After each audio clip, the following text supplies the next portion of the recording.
I feel a lot of energy, which might mean you had a good coffee and you have, and sugar, good point. So, and the combination of the two make energy. You're ready to start the new session and allow us, of course, to start the next session. And our next speaker, we mentioned during this first part many times the word policy, and specifically, I'm really glad to have Fabiola Palomares from Eurochild. She is the Advocacy and Policy Officer specialized on safety online for children. So I leave the word to her. Thank you very much. Hopefully after some coffee we have some energy for this a little bit technical session, so bear with me. Thank you very much to All Digital and Rayuela for inviting me and Eurochild today. Eurochild is the lead network working with and for children in Europe. I am very happy to be part of this conference. First, I'd like to do a little bit of a reflection. For decades, the main approach to online child safety has relied on interventions focusing on digital literacy, raising awareness, building the skills. However, similarly to the offline world, staying safe online should not be only the responsibility of children. Decision makers, civil society, law enforcement, service uphold their duty to protect children online. And this is a multi-stakeholder approach there. So I'm going to try and bring today a little bit of a different focus. What can policymakers do? How can they do their part? Literacy can't have only digital literacy. We also need safety by design. Online platforms likely to be used by children should cater for the specific needs and vulnerabilities of children. Rayuela, from my opinion, clicks at the center of this. First, by investigating and uncovering some of the patterns that could give the information to designers and to engineers on how to make their platform safer for children. And at the same time, by building those skills, by building that awareness directly with children who play their video game. And this duality is key for these interventions.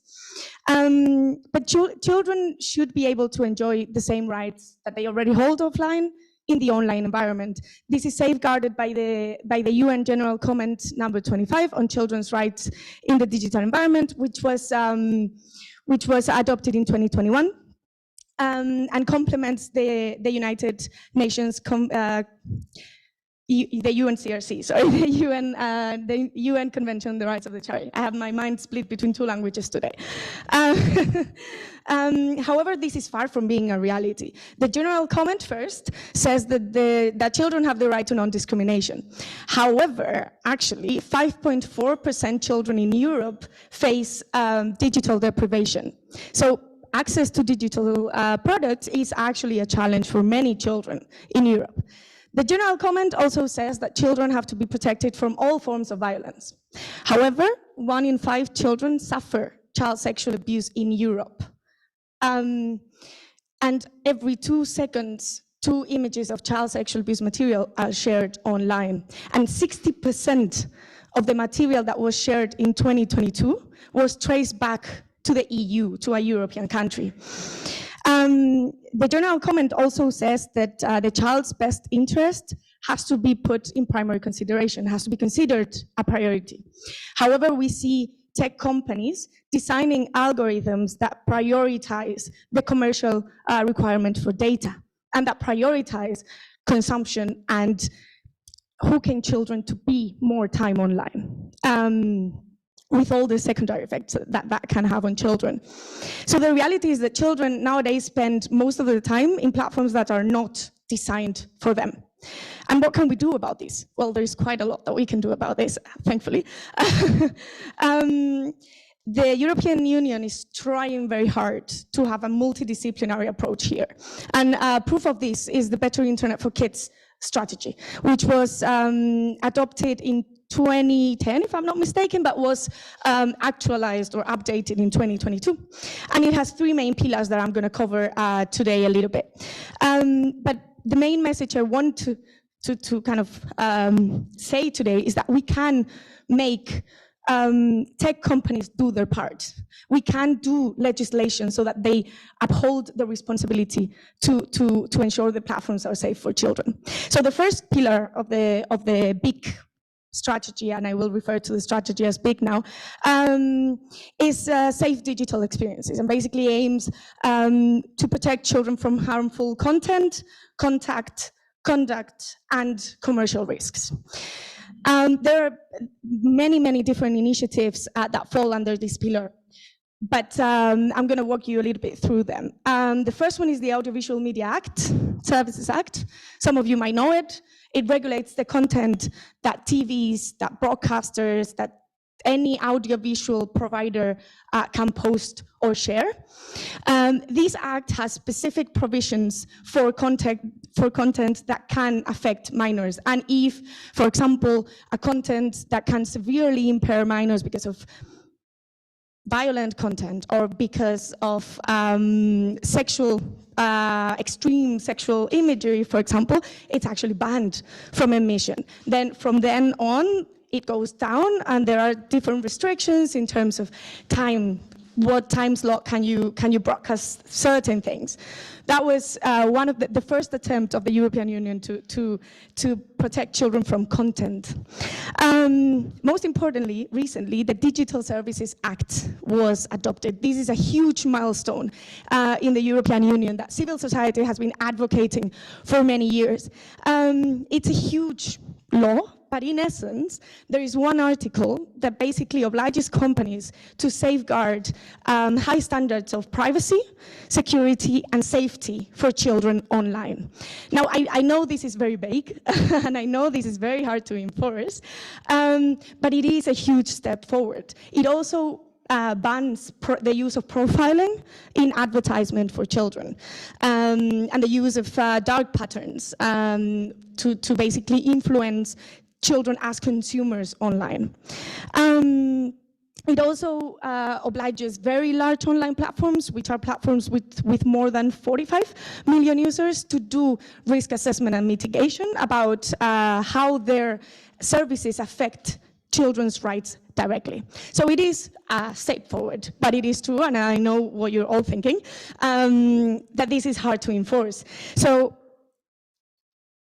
we have to still see how this is going to be controlled and how the companies are going to be monitored against it. But the first wave of risk assessment was received in August. And in terms of the article that I just mentioned of privacy, security, and safety for children, one option is to basically design technical standards, right, that apply across Europe.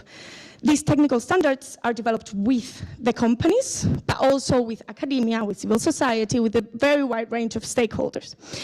Technical standards are, they are measured, they are monitorable, it's a series of objectives and a series of targets that they have to fulfill.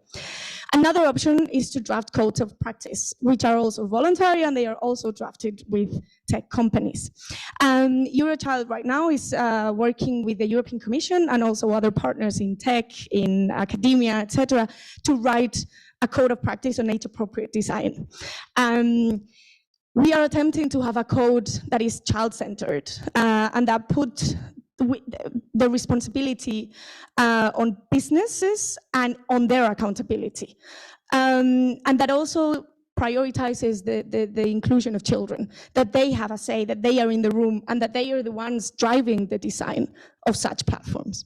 So I will keep you posted, hopefully, about how that goes. Another very big piece of legislation upcoming is the Artificial Intelligence Act. The Artificial Intelligence Act is being right now negotiated by the European Parliament and the Council of the European Union, which means that it's in the final stages, so it should be approved soon, fingers crossed. But it is true that now the draft that is currently being negotiated actually falls short of protecting children. Why do we say that? Because AI any type of AI legislation that can or that should be considered fit for purpose for protecting children has to have special consideration for how AI impacts children. Now, the specific law that is being regulated, that is being negotiated, has provisions on age.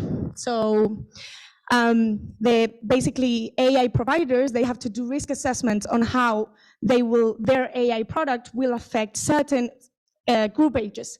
But it doesn't especially mention children. And that is very problematic, because that means that we're putting under the same category very different types of population. Young people, being adults, don't face the same problems with AI than, let's say, teenagers, let alone 10 years old. So what we are trying to, or what we are advocating for, is that AI systems that are designed to shape the educational or cognitive or emotional development of a child, that they are classified as high risk automatically, which means that they have to undergo higher due diligence. They have to file more reports, they have to do risk assessments more regularly, they have to be more attentive to the impact that those AI can have on children. And that AI that basically exploits the vulnerabilities of children, that those are banned, that cannot be developed in a European market. Now, it is ambitious, but AI is becoming an uncharted territory. When we talk with some AI providers, they actually say that they fear unregulation, because for them it's quite a lot of uncertainty. So we have to move forward and create a legislation that it's not only comprehensive, but that it works for children. And this is especially important now, I think, because AI is starting to gain different uses. One of them, very worrying to us, is the use of AI to abuse children online. And especially because this use of AI is not it's not contemplated in the last piece of this regulatory puzzle that I'm bringing today, which is it's a regulation that was proposed last year by the Commission, by the European Commission, and it's combating child sexual abuse online. AI is not contemplated in that regulation, so that is why it's especially important that we include children in the AI Act. So moving on to this last piece, and I promise you this is going to be the last legal jargon that I'm bringing in today. And then this regulation on child sexual abuse was presented last year, as I said, in spring by the European Commission. And it is quite a tricky one. So basically, right now, and since 2020, probably some of you actually know this, technological companies and online service providers, they can already detect child sexual abuse online in their platforms in a voluntary way. They can implement technologies that scan in their services for images, videos, and conversations of child sexual abuse, which includes also grooming. They can do this on a voluntary basis, which means that in the end we end up having that most reports come from one single big company, which I'm not going to say the name, but you can all imagine who that is. Know that this platform exists in only one platform. And in any case, that voluntary measure expires August 2024. So we have a problem at hand, and the European Commission decided to propose a new regulation which establishes a long-term, very complex kind of legal scheme to fight against child sexual abuse. In a nutshell, what this law is proposing is to oblige companies to do risk assessment and risk mitigation about their platforms being used to disseminate pictures and videos of child sexual abuse and to groom children. Once that they do that risk assessment and they report it to the European Commission, actually not to the European National Authority, sorry, they report it to the National Authority, can decide or not. If the risk is still substantial, then a national court can oblige to do that detection that I was mentioning. So in a mandatory way. So it would oblige companies to basically go to a part of their service and deploy detection technologies which are based on AI to detect for abuse material and remove it. The regulation also proposes an EU center, which would kind of coordinate the reports to law enforcement, so that law enforcement is not going to receive now a million of reports, but they avoid false positives going on the hands to law enforcement. Also, the EU will try to kind of a coordination center for the fight. Also, regulation is being negotiated right now. The member states' capitals. As I said, this is a very tricky. It touches quite a lot of considerations about privacy. But what I would like to say is that if we want this regulation to actually work and children, we have to have a regulation that covers child sexual abuse material, pictures, videos. There is now to exclude from this regulation because the technology is still being developed. It's not perfect yet. But if we don't start looking for grooming, which is becoming the major form of child sexual abuse online, we're going to fail to protect children from falling victims. If we detect child sexual abuse material, we are protecting children from re-victimization. But if we don't actively look for grooming, we'll also protect victims, children from falling victims. Have to include all digital technologies, including end-to-end encrypted environments. Encryption is becoming more and more important. We know that different social media platforms are attempting to implement more in their services, which is understandable to a big extent. But we believe that detection has in end-to-end encrypted environments in a safe way. And there is technology that allows for this nowadays. We must not consider children only.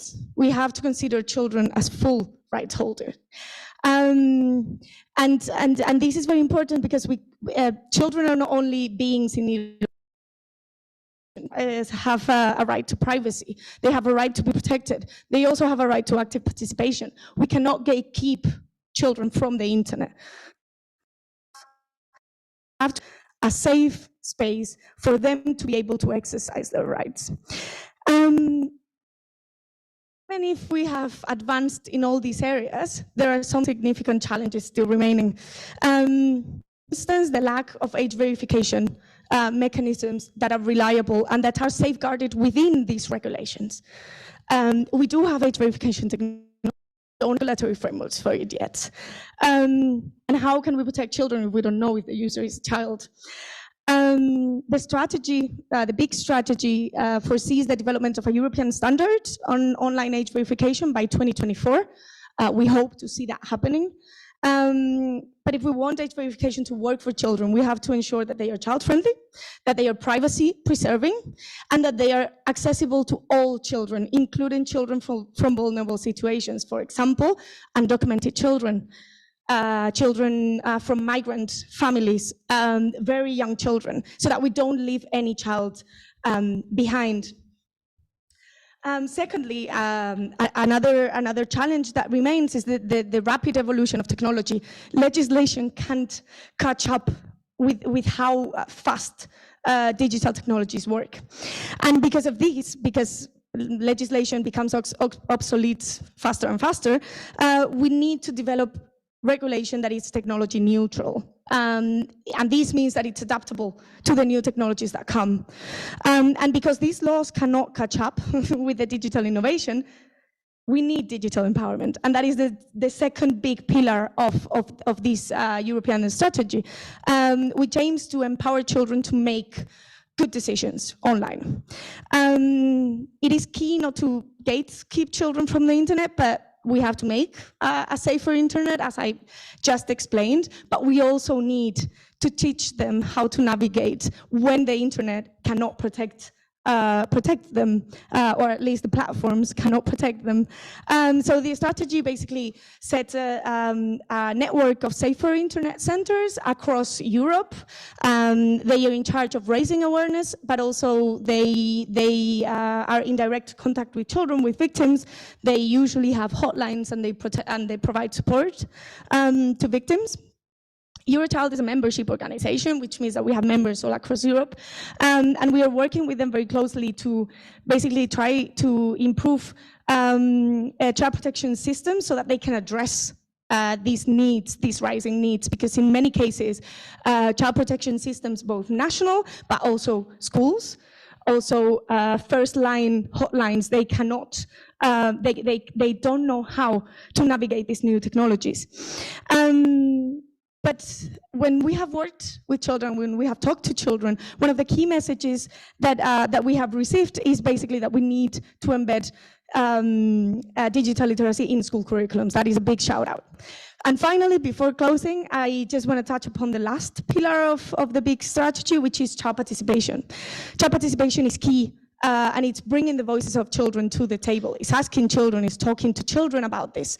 And I just want to say that Eurochild has a long history working with children. We are doing a project with consultations with children on online safety all across Europe. We are also working with the UN and the ITU on a project to study how they access online safety online. And so we have done this quite a lot of times. And what we have learned is that there is no file so technical that we can't talk to children about. As long as we do it according to the child participation principles, we can.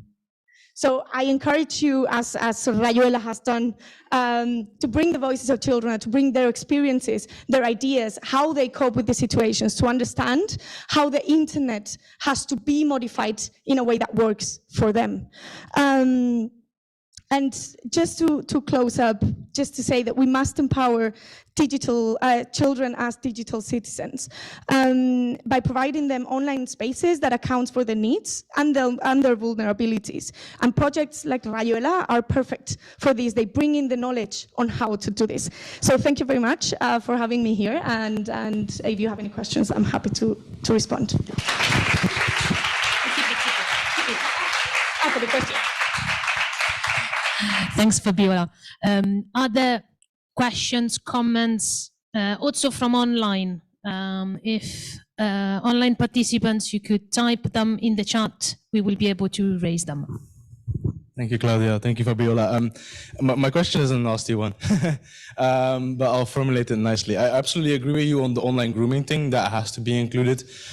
The thing though, if you do include that, that means, especially if you're going to do it in end-to-end encryption, that opens up the scope enormously. Mm-hmm. I'm not entirely sure I'm convinced of that. I think there's a big debate on whether this is appropriate and whether the technologies that exist to do this have sufficient privacy safeguards. Mm-hmm. I'm not going to open that debate, so we throw that away. I appreciate that. So we could be here an hour if you do so. Exactly. So let's accept that we do this. Mm-hmm. I realize it's a bit of an unfair question to you, but I just want to raise it. Maybe it's more a comment than a question necessarily. Police is already struggling with the reports that they get from NECMEC, for example, and child sexual abuse on Facebook, Twitter, and the big platforms. To the extent that we're involved in not one, but two research projects on how to manage the 200,000 reports a month they get in Belgium. So this is enormous. So what I'm wondering is, how do we deal if we, for example, open up end-to-end encryption and we look at online grooming as well? That goes from images, very clear child sexual abuse material, to situations that are often quite gray, because what constitutes online grooming is not always entirely clear. I mean, I think a human may know it when they see it, but a computer may not. So this will create an enormous flow of reports, notifications. So maybe the question can be, how do you see that happening? So a bit on the service providers then to pre-filter that? Because I don't think that police can reasonably deal with this. Yeah, I completely agree, and it's a concern that has been raised by law enforcement directly many times.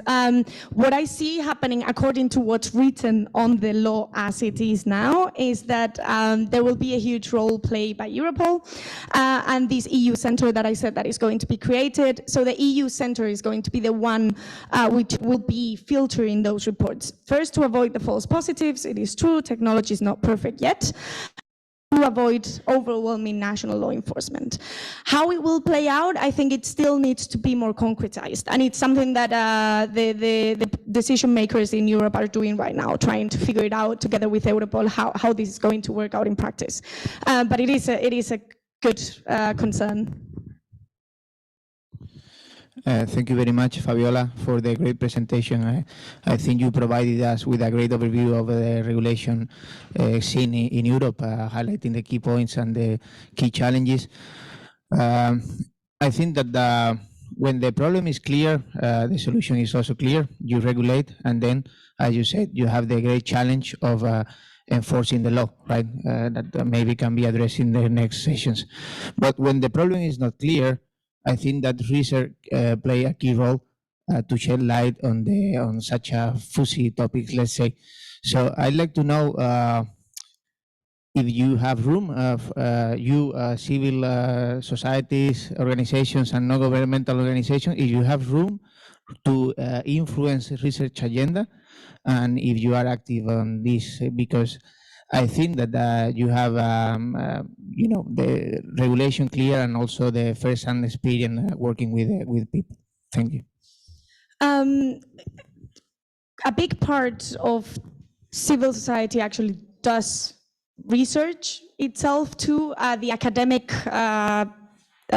sphere of these, they are playing a huge role. They are working directly with the Commission, with the Parliament, providing insight, and they are also included in the regulatory processes. For example, as I said, the code of practice is also drafted with academics, so they do play a big role. And I do understand that. I mean, policy has to be evidence-based, and I think it is getting there. But I think we should prioritize more research, not only to understand the phenomena, but also to understand how these different technologies can be tested, improved, and deployed and scaled, and what new avenues can we explore to have new technologies. If we could influence the research agenda, we would, believe me. But I do agree with you, it should be a priority. Thank you, Fabiola. Any other questions or comments for Fabiola? Okay, thank you very much.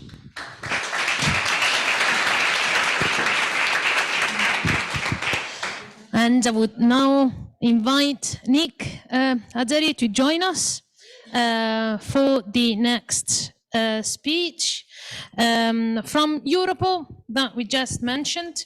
And his intervention is going to be about boosting innovation in the EU law enforcement community, the role of the Euro National Lab. Just perfect in time.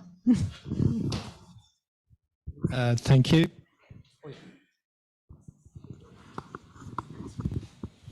Quick sound check, you can all hear me? Okay, thanks for having me. Thank you for your help in the logistics of it. Thank you to Gregor for the invite. My name is Nick. I have been working at the Innovation Lab now for 1 year, but I've been at Europol for a total of 10 years, and I'm 30 years in, or close to 30 years, too long, in delivering innovations to my clients ultimately.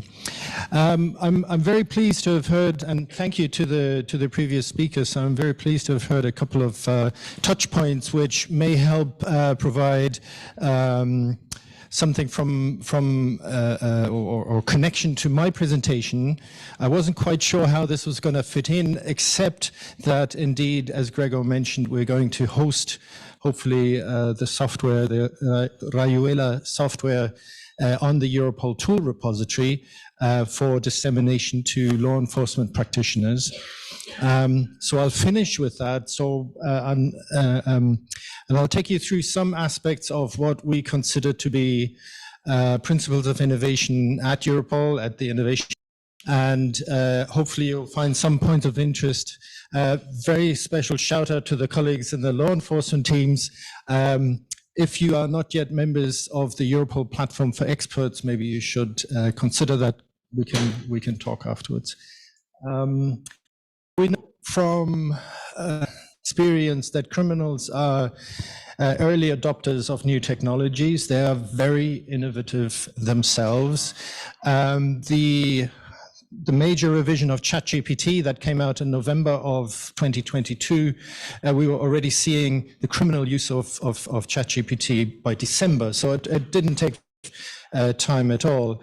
However, we in the law enforcement community, especially at the Europol Innovation Lab, we're trying to maybe not quite match their speed, looking at how we can combat the criminal use of ChatGPT in this particular example by having something that we call the Chatathon. This is our innovation room at Europol, where we asked volunteers from Europol, from the various teams, to either assume the role of law enforcement officer or criminal, and to come up with use cases on how the technology may be abused and use cases on how we might combat that. The Europol Innovation Lab as a unit is very small. We're only about 20 people, and Europol as an organization has about 1,700. So the key value add, if you like, that we can provide is not to innovate necessarily ourselves, while we do have data scientists and developers.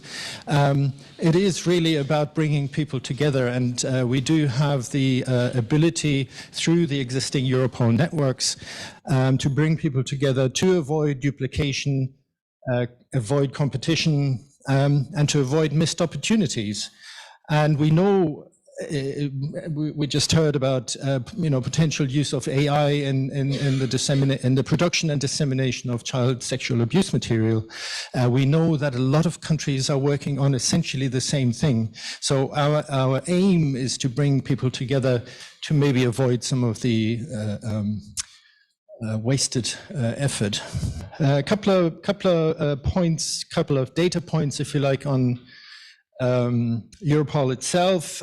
So it's the European Union Agency for Law Enforcement Cooperation. So of course all of the in terms of arrests, operational work on the ground remains with the member states. We coordinate from our center in The Hague. We coordinate operations, but the arrests and the sort of legal jurisdiction remains with the member states.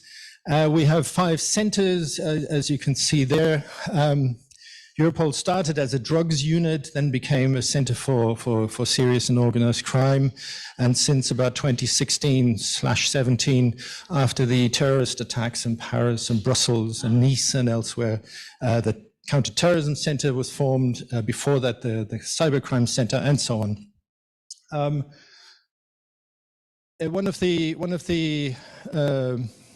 aims of Europol is not only to bring together the European Union states, but we have an extensive network of operational agreements with third parties, as they're called. There's the 4 Schengen-associated countries in Europe, and then there's a wider range of third parties, including, as diverse as New Zealand, Colombia, Japan, and so on, the United States. And so this has allowed all of those countries to post liaison officers to The Hague, where we facilitate communication and collaboration. Europol operations did result in numerous arrests in 2021, so it's slightly out-of-date numbers, again to emphasize that the arrests were made by the national police forces of the participating countries in those operations. We have extensive information systems It mentions just the one, but there's a number of information systems built by Europol specifically for the mission of Europol. There's the secure information exchange, there's the information system, there are numerous analysis systems. It's worth emphasizing that the data continues to belong to the data owner, which is in most cases the EU member states. And then finally, very proud of that one because that was one of my projects when I, in a previous role at Europol, we have an extensive worldwide network, worldwide secure network that allows us to connect to our stakeholders. Looking at the principles of innovation then, sort of moving away from talking about the organization, but to look at what we do in the Innovation Lab and to have a look at what drives us. We know, and you know this too, I think it's self-evident, innovation is incremental. It's a step-by-step process and you build on something that has been done before. In the case of the Wright brothers, it is also through trial and error. We know of, say, Otto Lilienthal, a German glider pioneer who understood a lot about the principles of flight, and they put together a number of additional elements, such as an engine, for example, to allow them to take the first powered flight. We know it's different from invention. I think this is a key point. If we consider the internet, you know, there might have been the one invention by Tim Berners-Lee of the World Wide Web back in the, 1980s? Yeah. And everything else has been built on the shoulders of his invention, you might say. So I quite like the little cartoon there. It's illustrative of, you know, what we're about. We know it's recombinant. By that we mean it's an assembly of existing materials or solutions or pieces of technology. The first motor car by Carl Benz. Luckily, he didn't have to invent the wheel. And he also didn't invent the combustion engine. I think that was what did he? Anyway, don't quote me on this one. We have a good example that also innovation may happen by accident, and this is we have the example here of digital fingerprinting. The technology was originally invented, if you like, by a university in the United Kingdom, and it was in the mid-80s that the police force in, I hope I say this right now, Leicestershire in England started using DNA fingerprinting for their forensic work. And today we see that this is a completely normal part of police work. And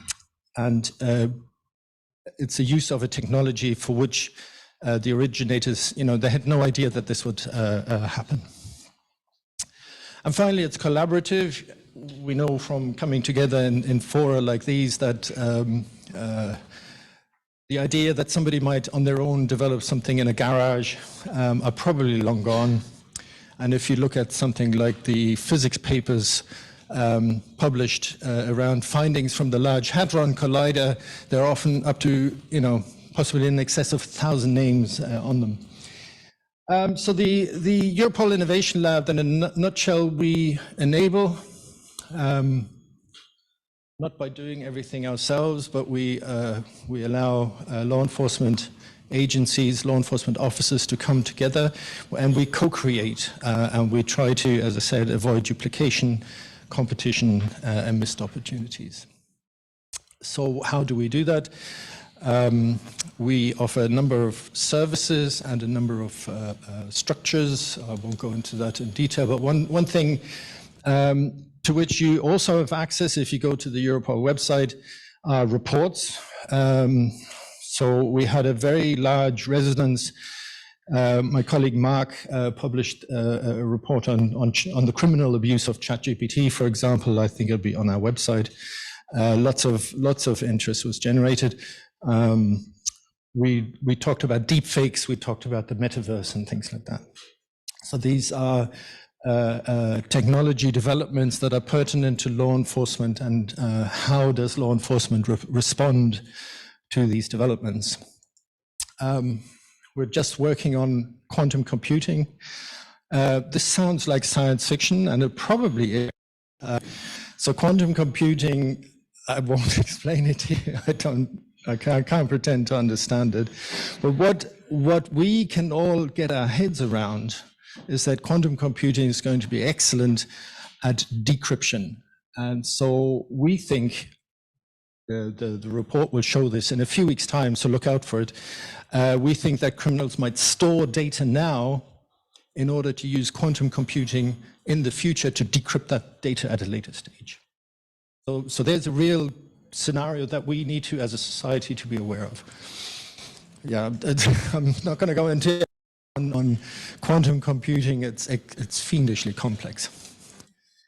So we're working on multiple technology areas. These are reports that we've either presented or are working on. We have an extensive network. So this is also one of the areas where I'm particularly involved in. We have an extensive network that allows collaboration to happen.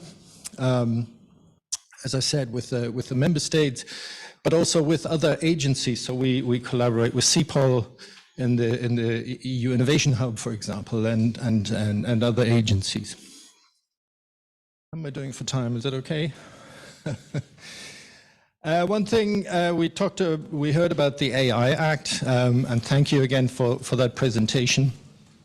There is a child-centric view of the AI Act, which we support. We're a little bit worried about the lack of law enforcement perspective in the AI Act, and we're trying to lobby to allow certain things to happen, while not discounting the concerns that citizens might have about the use of, say, automated facial recognition technologies and things like that. To enable not only law enforcement, but generally to enable actors to be compliant with the AI Act. Now, I know it's not published yet and it's not law. We've been working on something called the accountability principles for AI, AP for AI, and we're working on a tool that would allow you to do some form of, not a certification, but let's say some form of self-assessment to see if your technology is likely to be compliant with the Act or not. So that's, again, something that we are actively working on right now. Again, this is an area where I'm involved in. These are so-called strategic and core groups under the European Clearing Board.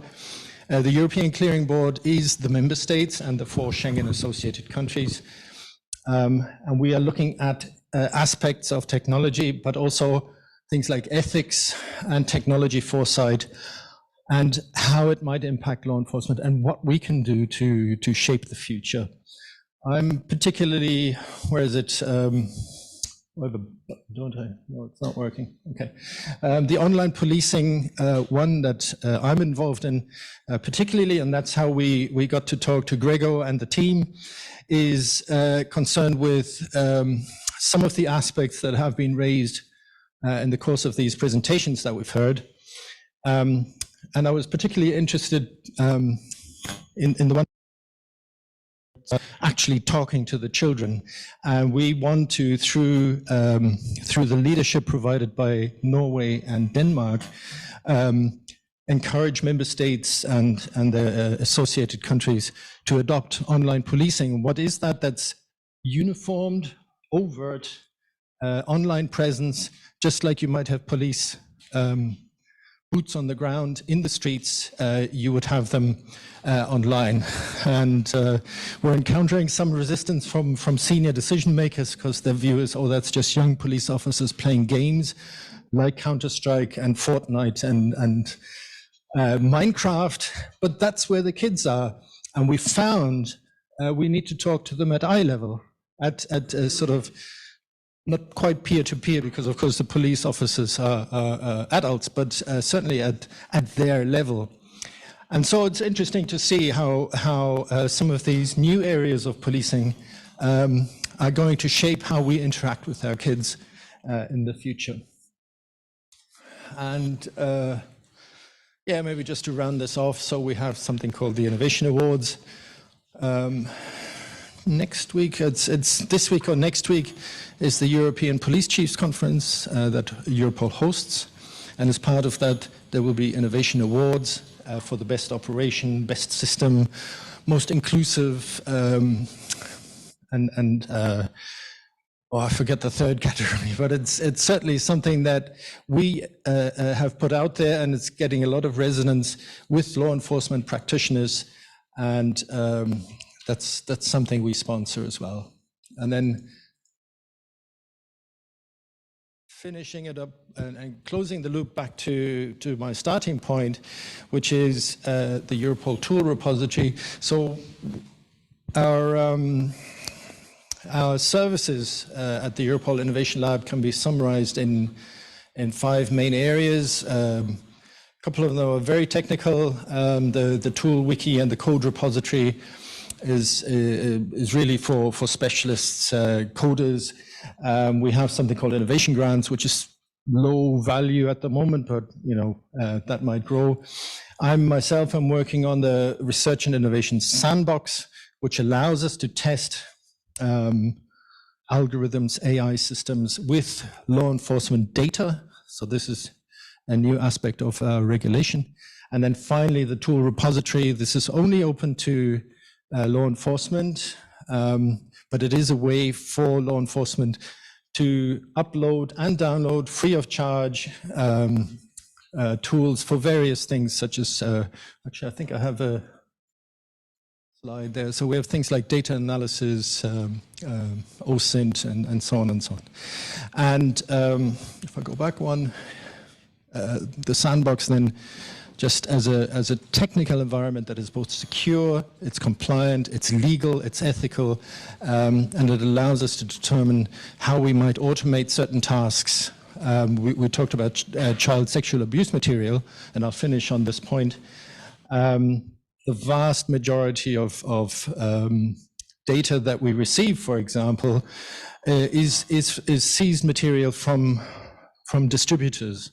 And what we really want to try and find out is whether we can use automation to look at that material and focus the attention of the specialists, the humans, on the content producers, the producers of the abusive material, because they are the ones, where the abuse is happening. So the sandbox will allow us to do things like that, again, using the security standards, the data protection standards, and all of those things that are associated with the way of Europol's work. And that's it. So thank you for your attention. Happy to take any questions. Thank you. Thank you very much, Nick. Again, I am opening to the floor for any questions. Hi, here Ruben from Valencia Local Police. And cyber criminals, as you have said, they are early adopters of technologies, and thankfully, so is the Europol Innovation Lab. But traditional law enforcement agencies tend to be slower on this, and we have traditionally been more reactive rather than proactive. And so my question would be, which advice would you give to traditional law enforcement agencies in order to anticipate the challenges coming ahead, how to enhance collaboration or optimize resources, which could help us?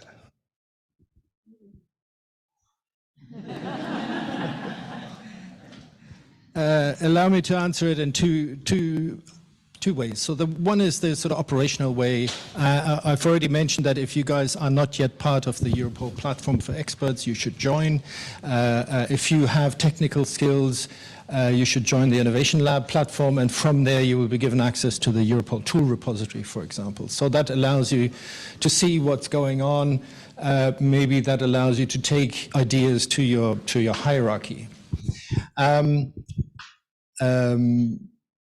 And the other services, both of Europol itself and of the Innovation Lab, you're free to join up, as it were. The more complex part, I think, is the mindset. So innovation, if you like, is a mindset rather than a set of methodologies. So it does require cultural change, and cultural change we know is the most difficult change to achieve. In the same way that we talk about awareness and participation and so on and so on, I think it starts with conversations. And I'll give you one example. We recently, or earlier this year, we had the great privilege of visiting an initiative from the Dutch police, which was started by two guys who sent a very sort of, not inflammatory, it's not the right word, but a very sort of charged email to their bosses saying, look, the guys who know what's going on are the frontline police officers and their voice is not being heard. And so somebody saw that and said, okay, you have a couple of years, set something up. And they've started this Q Labs or this Q network thing, which allows them to take ideas from frontline police officers, gives them support like using agile methodologies and so on, to develop these ideas and it's sort of a bottom-up innovation idea.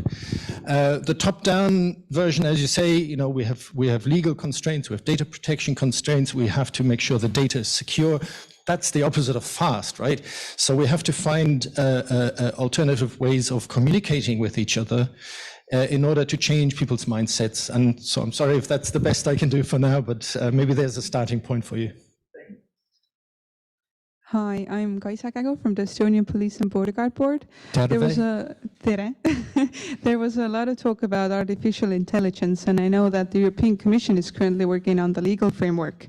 So my question is, has Europol been involved in this process, conducting this legal framework, and how do you think this framework will influence the law enforcement agencies? I've spent too much time on the AI Act.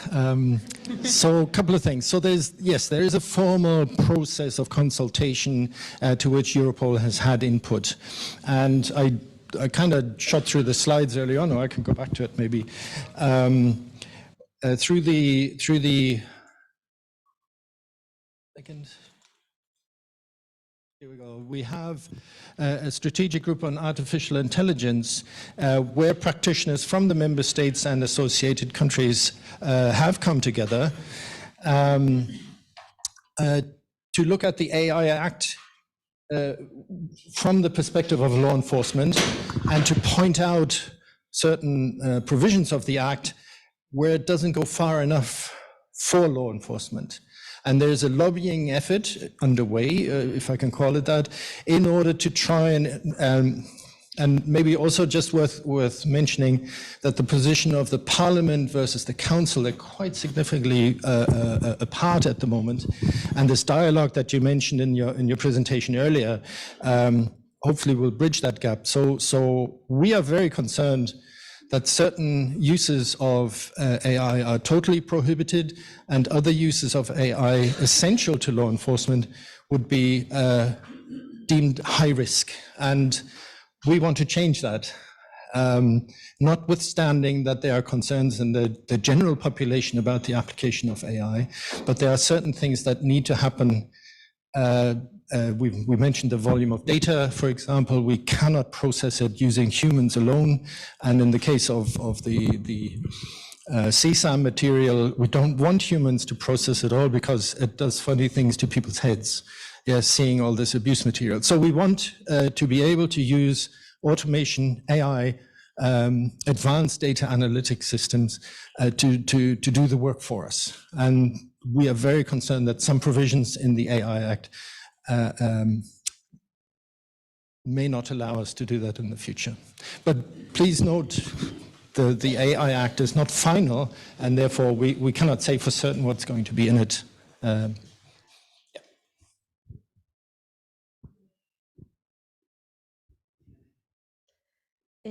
There is a question from the online audience asking whether the presentations will be shared with us after the event. Yeah, and that's an information useful for everyone, that there will be on the website on the program, so linked to the titles of every speaker. Thank you, Clara. First, thank you for the shout out to talking to children. I think it's a good thing to remember during this day. I just wanted to ask if in the accountability framework for AI that you presented, if you're taking into account child rights impact assessment, or if there is any version of that in there contemplated. Thank you. I'm not 100% sure. It's fiendishly complex. The AI Act itself has many provisions. So the AP4 AI tool has something like 130 plus criteria against which you can measure your system.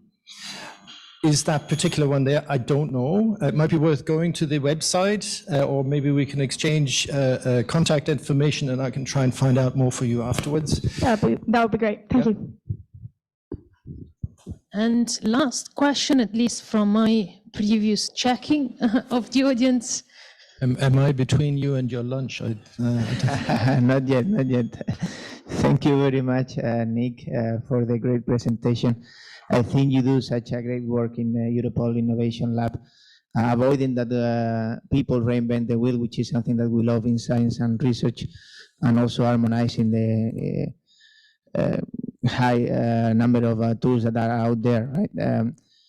So I think that one of the problems that we face in organizations is that sometimes we don't know that there is such a tool that can make our lives easier. So in this sense, how do you work in Europol Innovation Lab? You have like a awareness campaign so that law enforcement agencies know the tools that are available in the repository, or you wait that the law enforcement agencies arrive and ask you a question and then you provide them a solution? And this is the first question. Second question, once that you know that there is a useful tool for you, sometimes you don't know how to use it. Do you also provide them support in this sense? Thank you. So we have two tools, or well, actually three if you count the wiki. So we have the tool repository and the code repository, which are available to law enforcement only, and then we have the so-called tool wiki. So the code repository and the tool repository are cost-free tools provided by law enforcement. We sign an license agreement, but it is cost-free, and we upload it to the tool repository. We're a small team, and there's only very limited technical support that we can provide. On the tool wiki, we've done assessments, or we collect assessments on the suitability of tools for particular jobs. And these could also be commercial tools. So that's not something that has been licensed by Europol or the Innovation Lab, but it's just more of a general information store. So those are the things that we can do in terms of disseminating and sort of spreading the news as to what's available. I mean, we recently actually, we met with an Estonian delegation of tax people, and we didn't want to. No, we met with the Estonians. We were in Denmark last week. We're constantly speaking to the law enforcement agencies in our network in order to help them, make them aware.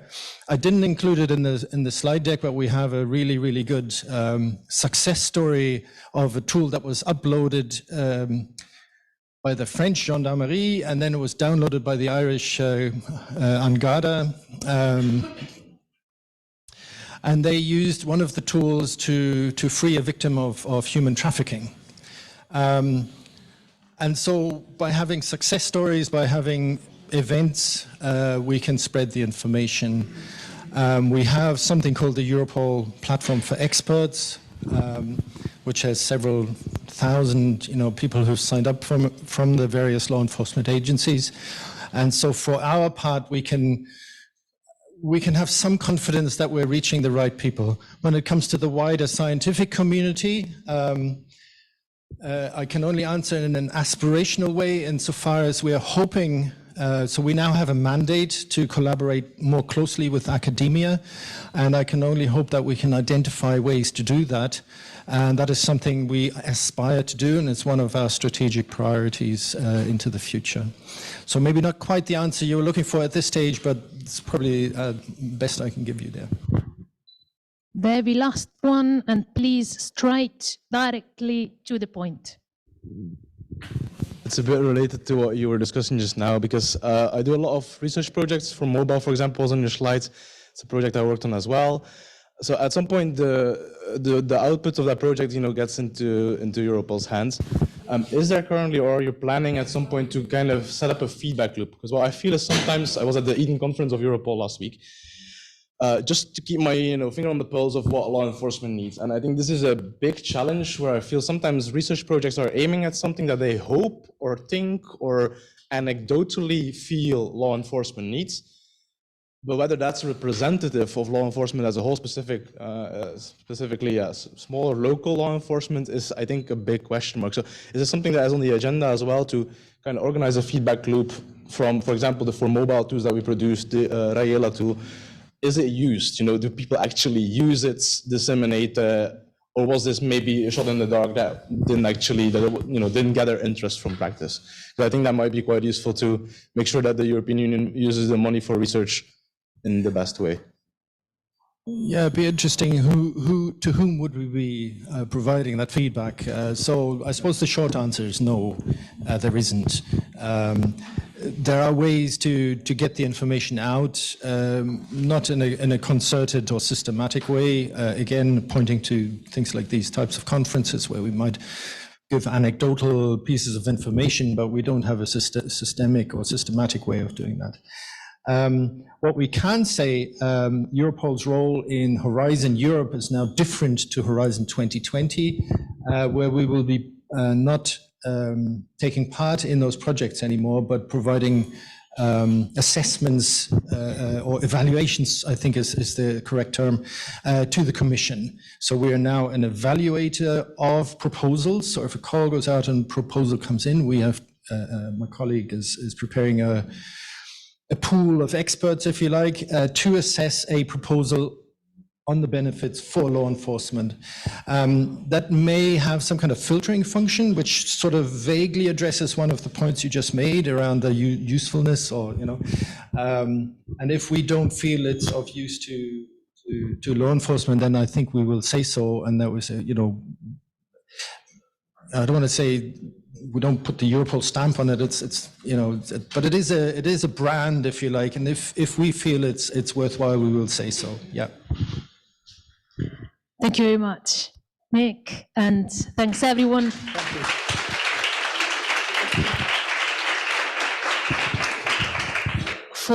For the discussion by the end. And now we move into a panel type of setting and discussion. I kindly ask support from my colleague Sasha, I know I'm calling you, to help me with the chairs on the stage, if you don't mind, while I invite first the moderator of the first panel, Julian Coman. Please join me on stage and take the mic from my colleague from CIPO. And Julian, the first panel is going to be on the benefits of using the Rayuela video game for the law enforcement agencies, but also educators, NGOs, and so on. To support you, I start inviting, and also take a seat, bring some water that might be helpful. And in case you haven't signed a piece of paper where we were asking with the brands and logos of Rayuela about who you are, please do that. And now that there's a little bit more quiet on stage, I would start first with the law enforcement agencies representatives from Rayuela. So Costanza Brito, please join us, criminal investigator in the Portuguese National Cybercrime Unit within Polícia Judiciária. Please join on stage, take a seat. And Kaisa Kago, please join us. Group leader at the Estonian Police and Border Guards. Sergeant Joan Jackson, from the police of Northern Ireland. Please also join us.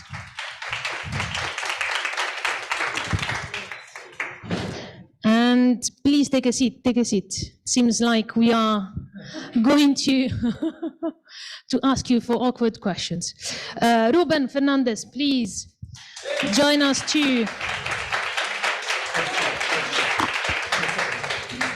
From the local police, Valencia, and also from the Rayuela partnership, but this time not a law enforcement agency representative. Gregory Milopoulos is a technology researcher and project manager in Ελληνικό Germanica Goji.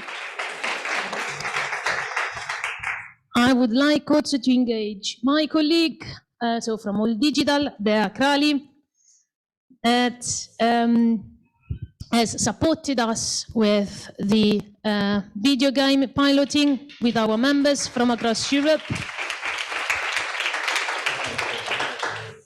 And we should have also, coming from Croatia, a local, let's say, member representative. We're happy to invite Tomislav Jak from the Center for Missing and Abused Children, Croatia.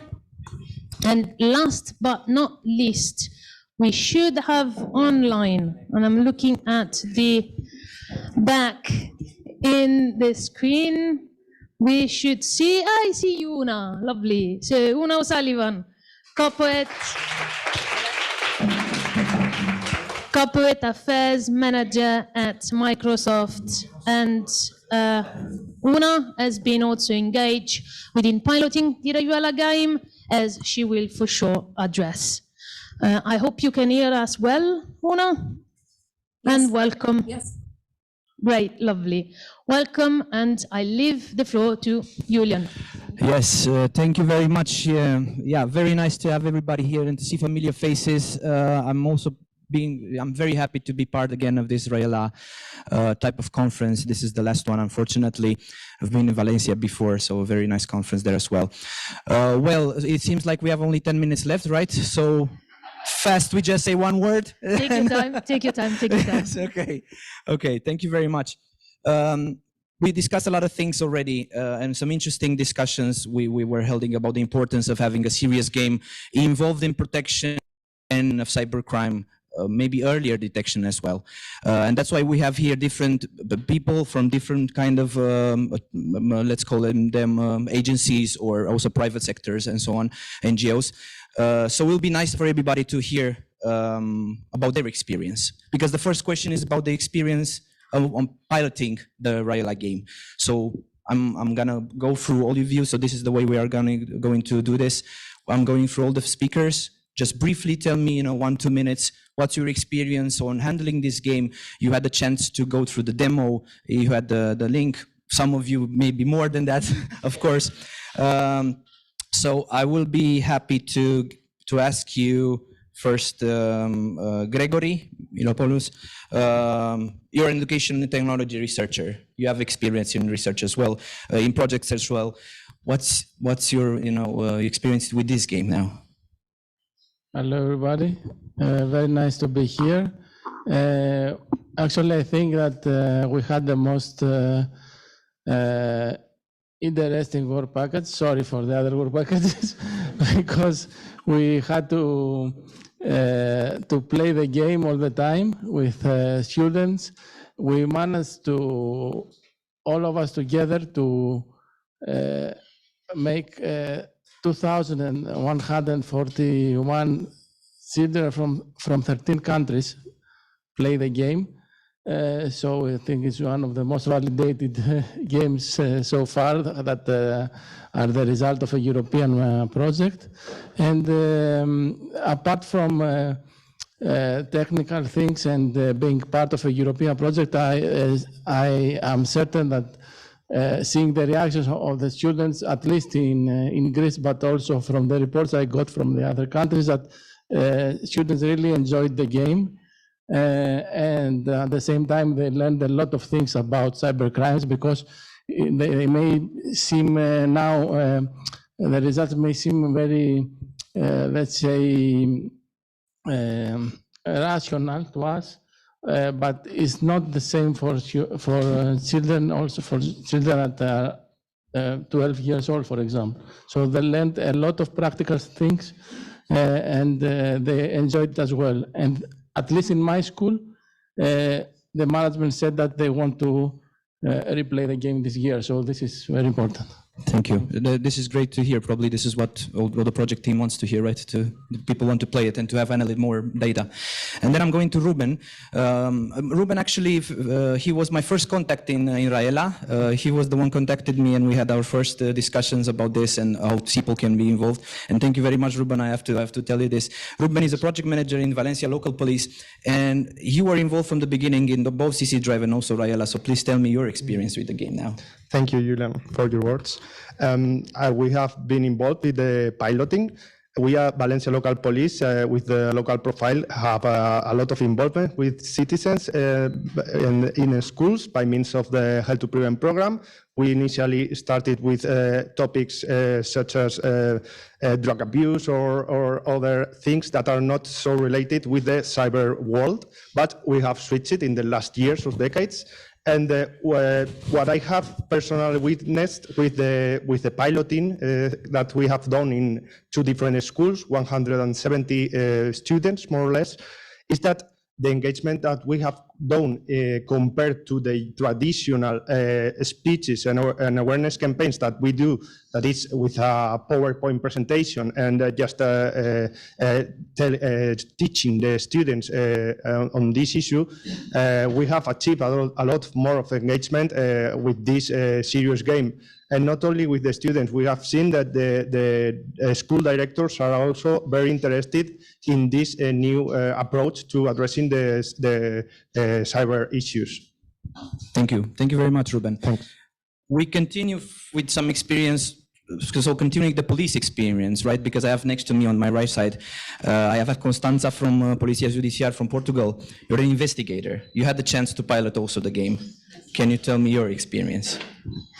Good morning. Thank you, everyone. I came from a criminal police. We do criminal investigation. It's a judiciary police, like many other countries, and we deal every day with victims. So when the children came to us, they already have been a victim of a cybercrime.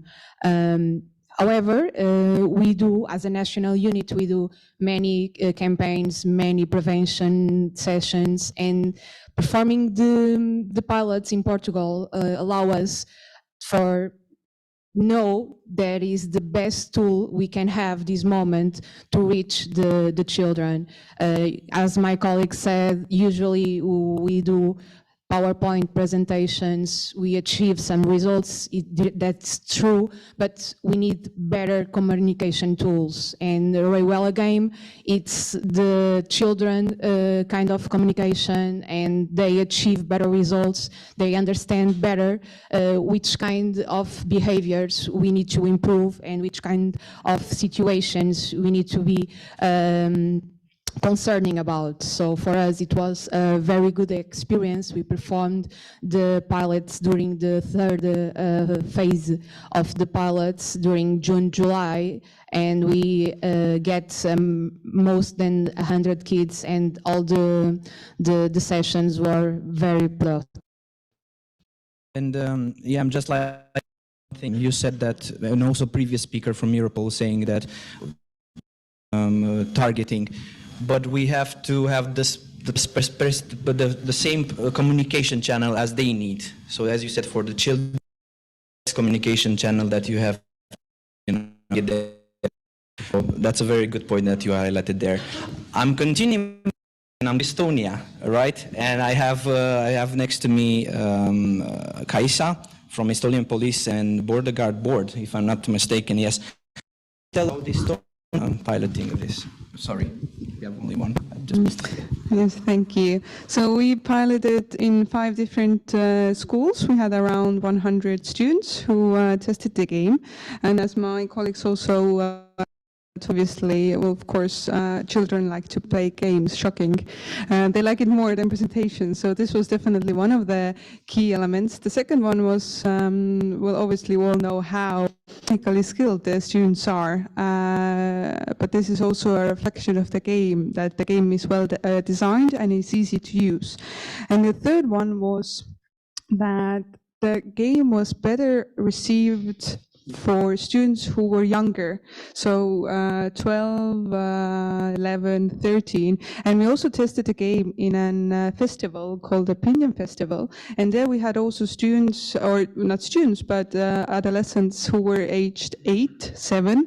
And I really recommend other LIAs also to use the game with younger students, because all you need is the ability to read, and then you can play the game. And yeah. Perfect. Thank you very much. Continued with Northern Ireland, right? And we have Joanne Jackson here with us from Police Service of Northern Ireland. Yes. What's the experience there? Hi, thanks for having me here today.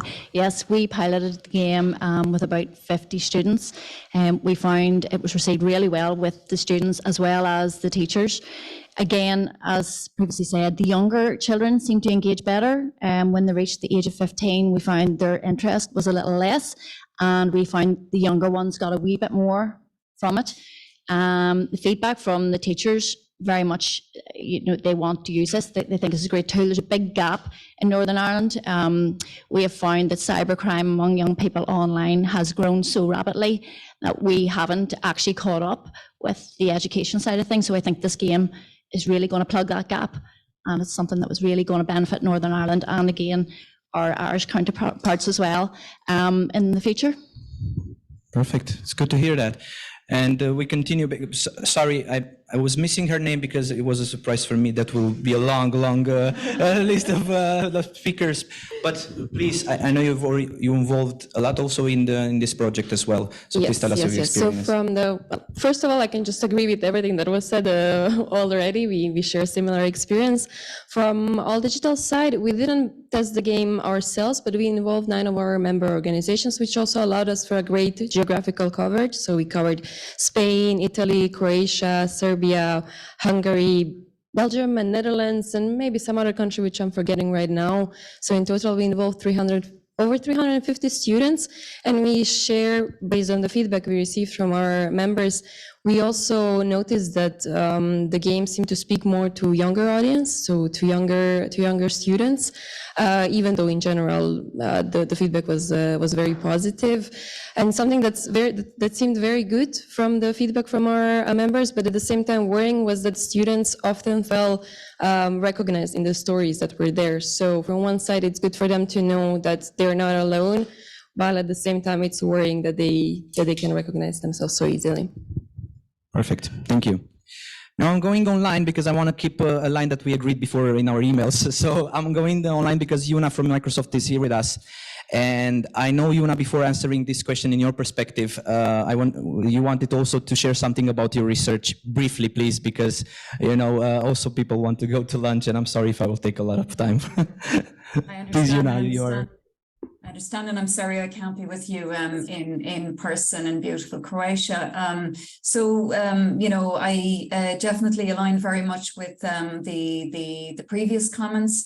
At Microsoft, as part of our responsibility to keeping our users and users of our services safe online, this extended to listening to the voice of youth a little bit more, particularly in Europe. And in 2021, we embarked on a learning journey with when we created a Council for Digital Good, which was essentially 15 youth digital safety ambassadors recruited from 10 countries around Europe. And we worked with them really just to listen and get their thoughts and help improve our services, and which we did. An example would be how we improved how we talk about privacy, our privacy page for youth. And we extended the work, during the learning program, where we dived into everything from cyberbullying, grooming, violent content, hate speech, misinformation, disinformation.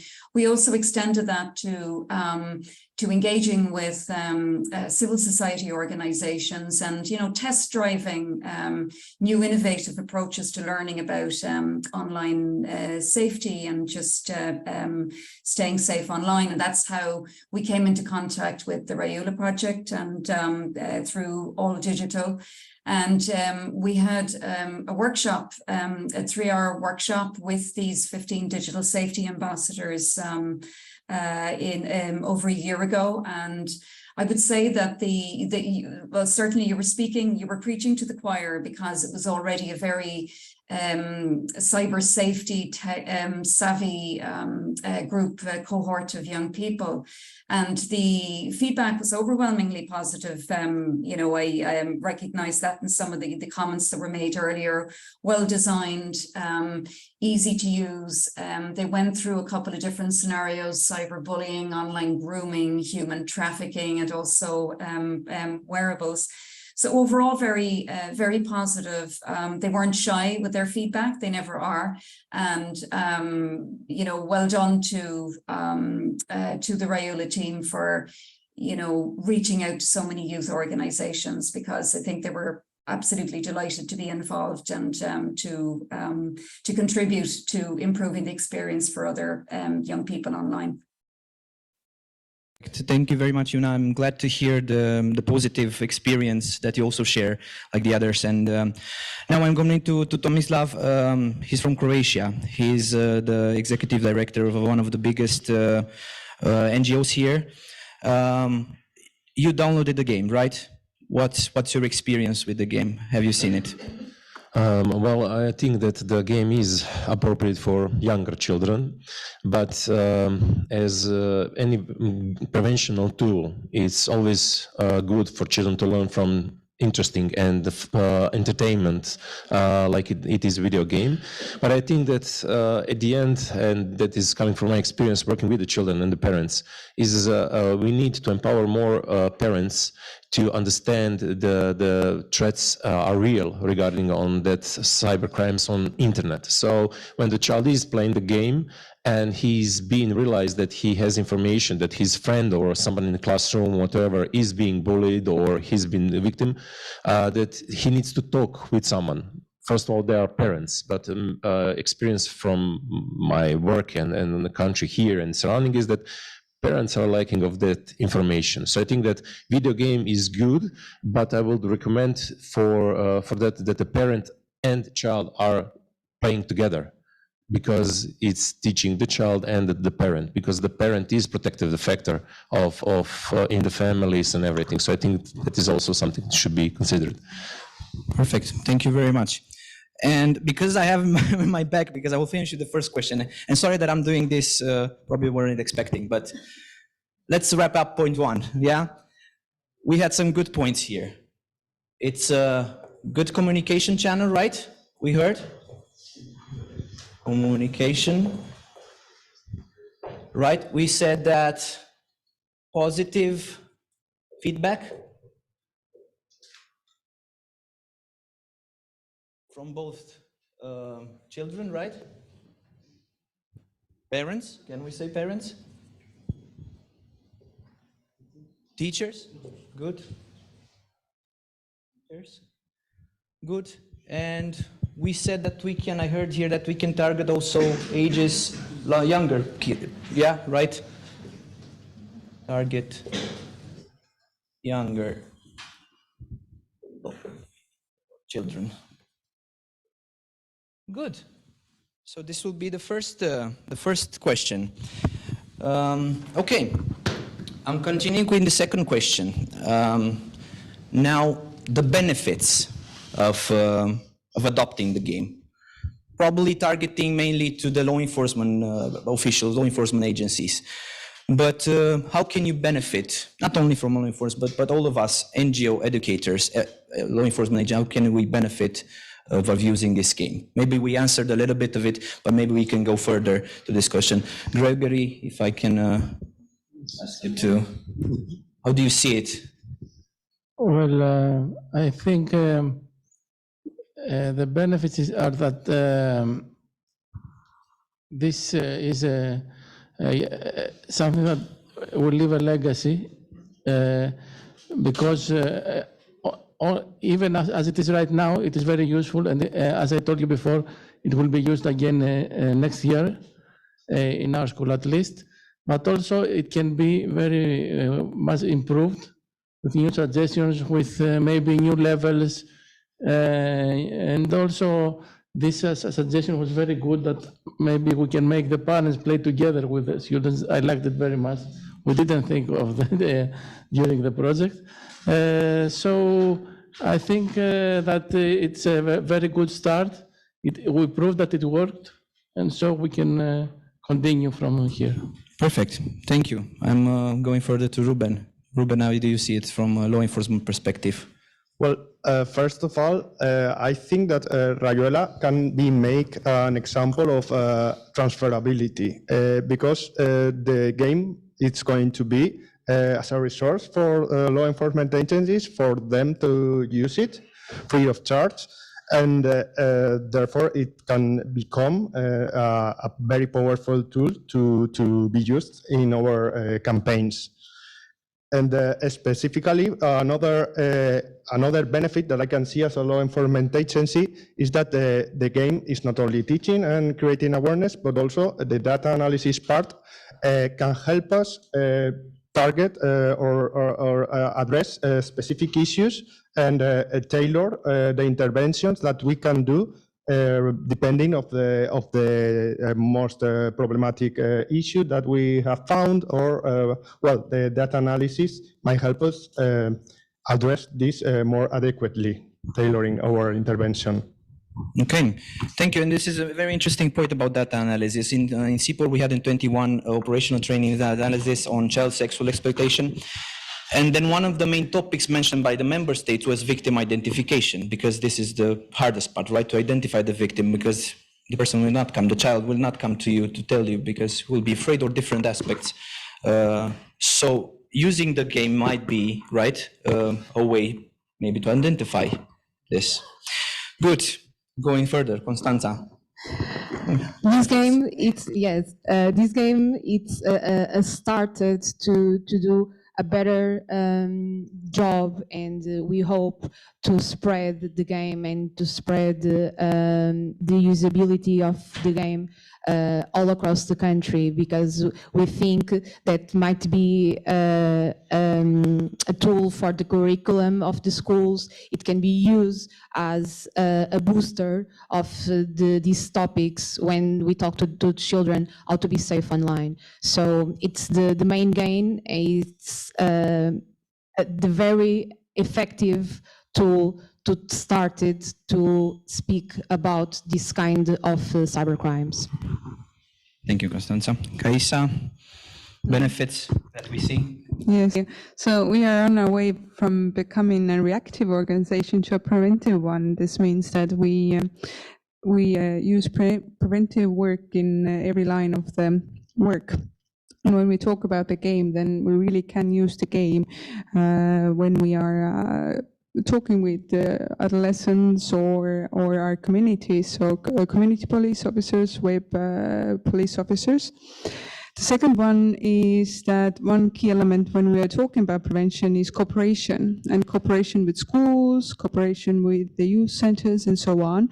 So we can also give this game to our cooperation partners, and they can do some of the prevention also, as well as technology. A key element is also using technology, so we can relocate our tasks to our resources to other tasks. So I would say these are really the three key elements. Perfect. Thank you. And then the same question goes to Northern Ireland. Yeah, so as an investigator, we are finding it really difficult to solve these crimes. So for me, the prevention is where we need to be. We need to be trying to prevent it from happening to help us then to not have to be, tackling these crimes once they're detective. So just to give you an example, this year to date, we've already had a 25% increase on child sexual grooming online. So we need to look at other ways and other methods. And I believe this game is our starting point and our entry point into starting to help our children to be more educated around the dangers and the risks and what to look out for, and to try and prevent this from happening in the future. Perfect. Yes, I definitely agree. I mean, you concluded somehow that here from the law enforcement perspective, definitely we want to help our children, and this is a way maybe. There, benefits. Yes, can I reuse my answer to the previous question and say I agree with what was said already? Yes, of course. But no, I think the biggest the biggest benefit is that the game is there, the game is tested, the game speaks to young audience. So also considering the countries that we involved as well as all digital members where they were from, the game is available in more languages than what was originally planned. So since we have the tool, we should use the tool. Perfect. I think that's a good motto. If we have the tool, let's use the tool. Great. I'm going online again to Yuna. Can you hear us? Yes. Yes, I fully agree with what was mentioned about focusing on prevention. There is a lot of material, great material out there about learning to stay safe online, whether it's from the tech sector, whether it's from our national internet safety associations. It's all good stuff.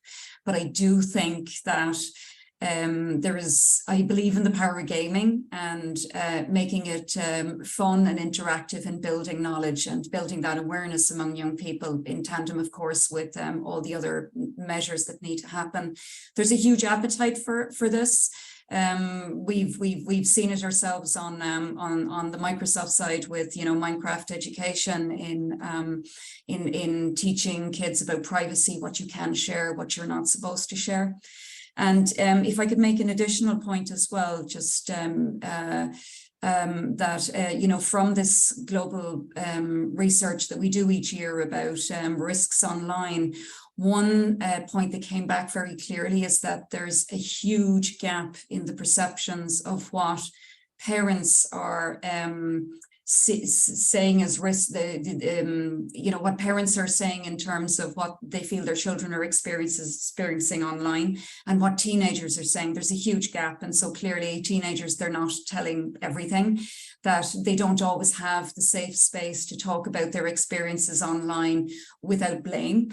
And I think there really is a gap there, and there is scope to fill that with gamification, with additional resources like that, so that young people can learn about risks online in an age-appropriate way, a way that's compelling. And, I'm not saying that it should replace, because obviously children should always be speaking to trusted adults in their lives, but it's certainly something that goes hand in hand with all the other measures that are there. One thing, a very important thing, is said that they are afraid somehow, or they don't talk openly about it. So maybe the game comes here with a thing, because I saw you cannot write your name. So that's the important thing. They know that's the anonymity, so they can play it easily without thinking, oh, somebody will know that I'm doing that or I'm not doing that.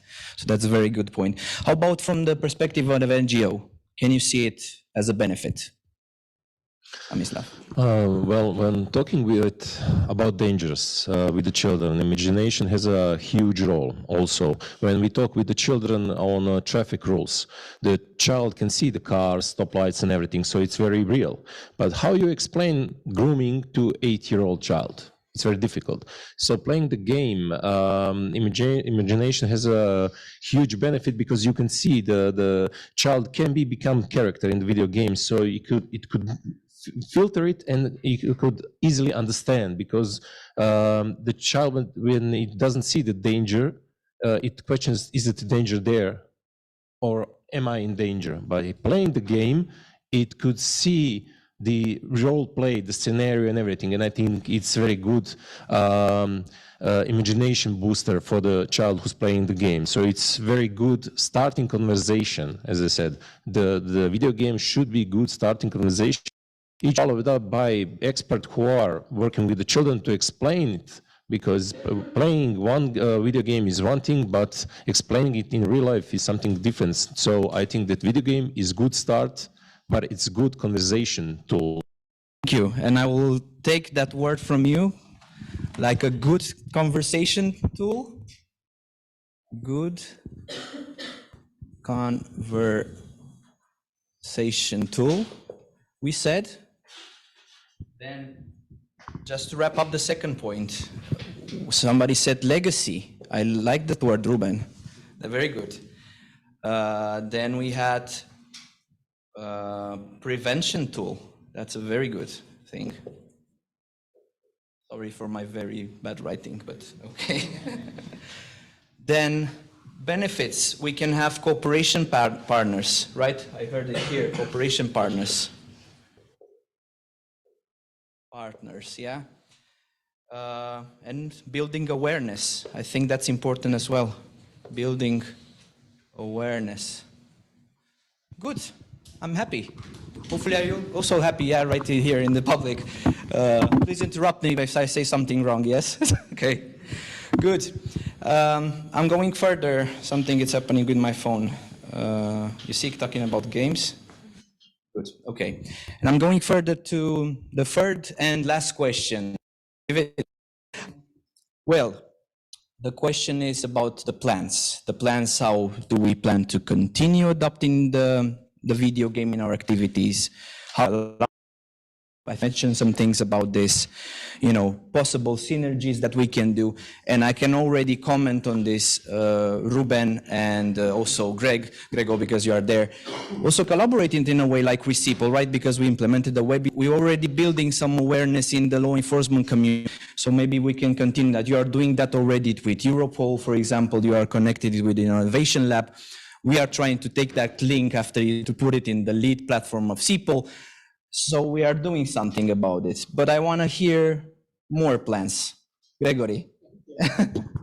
So apart from all this, we've also been in touch with the Greek Ministry of Education.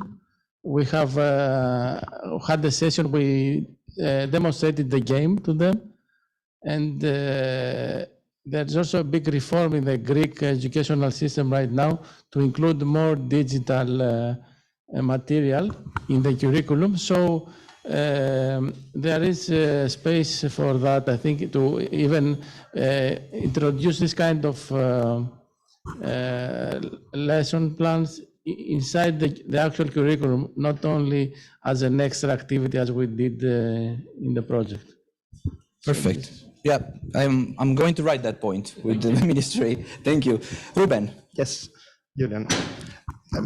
We intend to, we are implementing the game in our Help to Prevent program because we have seen how useful it can be. So on a yearly basis, we will use it internally in the up to 120 schools in which we deliver these awareness and educational campaigns, because we have seen that it helps us, let's say, make us cooler as a police, because we're not the cool guys, and trying to teach to some youngsters about something we are not maybe the most adequate messengers, but this game has helped us to break this barrier. And besides that, we are also sharing this game and this project with our LEA contact network, because we think it's worth it. Perfect, Ruben. Thank you. Make police cool, right? Good. Noted. Constanza, I'm sure you agree with that, but other things. Yeah. Okay. For me, in Portugal, I hope to spread the game the most we can. The prevention is the better investigation technique that you can have, because you don't have crime, so it's perfect. Besides that, we hope to do synergies with the important stakeholders in our country. We start conversations with the Portuguese hotline, and we hope as well to do some partnership with the educational ministry to use this game as part of the program of some curriculum activities, like we have seen until now. This is a booster to talk about many concerns we have, and we think that it's a better communication tool to achieve our public. Thank you. Thank you, Constanza. Yes, I already noted that. And we can see there are similar ideas, of course, because they are good ideas, you know, education, talking about synergy with Ministry of Education, implementing curriculums. Do you think you can do that in Estonia as well? Yes, we plan to. We plan to. Okay. So we as well, we're going to implement it in schools, in youth centers, in libraries, but not only from 11 and 12 years old, but also younger. So I think that's really the key. But another thing I wanted to stress is the importance of adults. As my Croatian colleague here also stated out, it's very important that also teachers, parents know the threats and know how to talk with their children about them. When we had the Opinion Festival, the youth, they were from age 13 to 18. They said also that the key is parents and teachers, so they feel comfortable when there is a problem. And I know that research has also shown that a lot of youngsters think that that adults are incompetent, and I totally agree. For example, they asked me, so how do you know what kind of apps your children have in their phone? I said, well, yeah, I kind of know. Have you downloaded them? Like, no, not at all. Do you know how to manage these apps? Do you know how to report if there is a problem and so on? And while I was sitting here, I got a notification that my 9-year-old downloaded 2 new apps on her phone. So I think it's also very, very important that we adults are aware what's going on with our youngsters. Perfect, guys. I think it's a very important thing. And one of the speakers from today highlighted this, that the parents need to be educated as well, because how can you explain to a 9-year-old, to a 12-year-old, these things when you don't know them? So definitely, thank you. Joanne.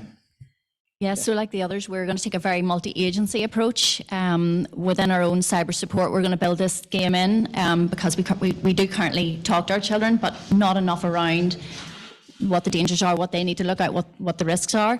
We're also going to include our education authority, our local charities, and we're going to work closely with other LEAs, especially across the UK and our Ireland counterparts. So it's just really working together to get the message across and get this game out there to as many children as we can across Northern Ireland and the rest of the UK.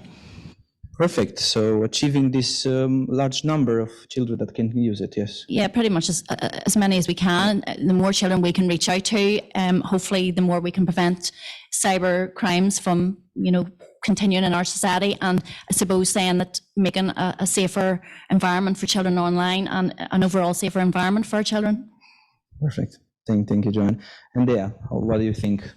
Well, from our side, the pilots took place between May and July, which is the end of the school year. So we knew about some schools that would potentially be interested in testing, but they didn't have the chance during the last school year. So with them, we definitely want to involve them in the next year. Well, since they expressed their interest, it would be a shame not to use that. And on the other hand, since we already involved some of our members, we plan to use them as the ambassadors for potentially other members, and we plan to make the game available to our members. I mean, we also have an existing membership base. So like I said before, let's use what we have and let's spread the word and spread the awareness about it. Perfect. You have a community, like I said, you have a community, share it in your community. Great. Thank you. I'm going online again. Can you hear us, Yuna? Yes, we can. And, I just reiterate the point about learning being absolutely crucial and key to everything that we're doing. And going back to a point I made at the start, it's definitely a shared responsibility, whether it's from the tech companies, from this civil society, from law enforcement agencies. It's essential that we continue learning from each other and working together, because it's certainly true that we all have part of the picture. We don't have the full holistic view. And I think, you know, just making progress in this area, we need to be working and learning from each other and working together. And then I'd finish just by saying, you know, that continuing to find mechanisms to include the voice of youth is very important, as well, as we saw through this experience and just learning about the Rayuela project, and making sure that there's space where we're listening, we're taking on board feedback from youth and feeding that back into our own products and processes and learning content.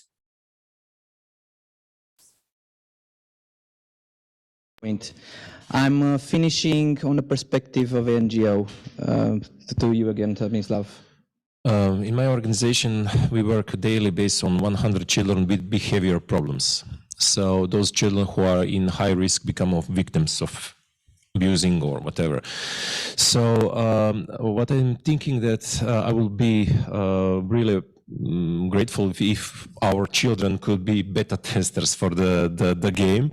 And also I'm thinking that the schools are the right place to go to the game, because every school, not every, but mostly schools in Croatia has the expert team, psychologists and pedagogue in the school who could talk about the problems and talk about the cyberbullying and everything.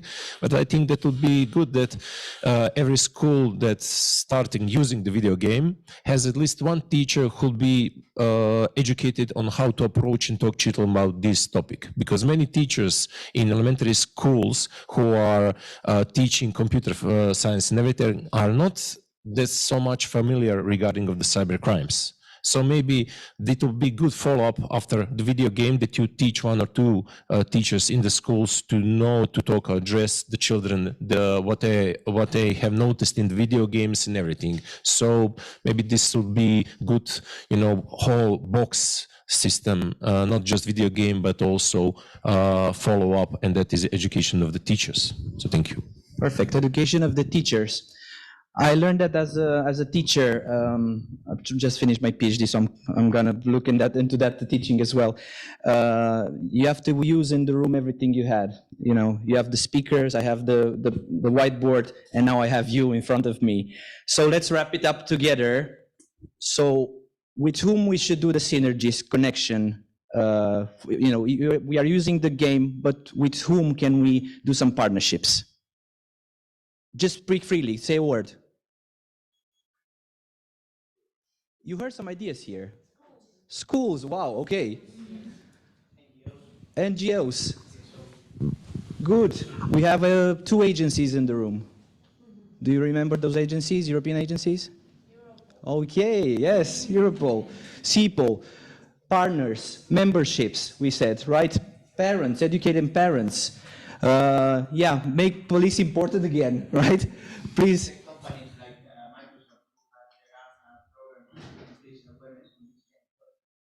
Companies, exactly. So let's use all the resources that, like I did, I used all the resources in this room in order to make this as interactive as possible with you. And all took a lot of time from your lunch. Hopefully enjoy it. And please, if you can do good for children, do it. Thank you very much, all the speakers. Thank you. Stay, please, on stage. Yeah. No, if, please. Okay.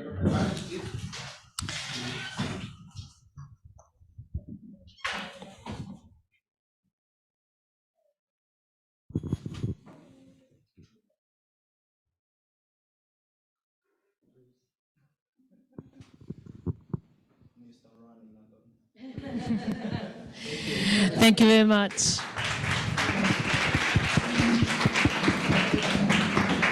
Thanks a lot. Thank you. Put it there. Okay.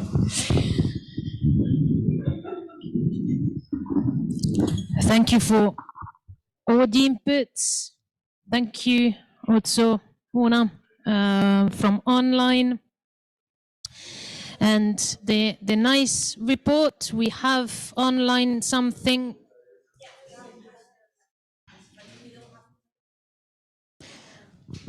very quickly, a quick question. Do we know to whom is addressed the question? Anyone specifically or generally? So the question is if does the game address DDoS dosing in a way? As we know that there is a widespread problem in online gaming. And also if the young people who are active in gaming are using free or purchasing low-cost DD tools. Yeah, DD.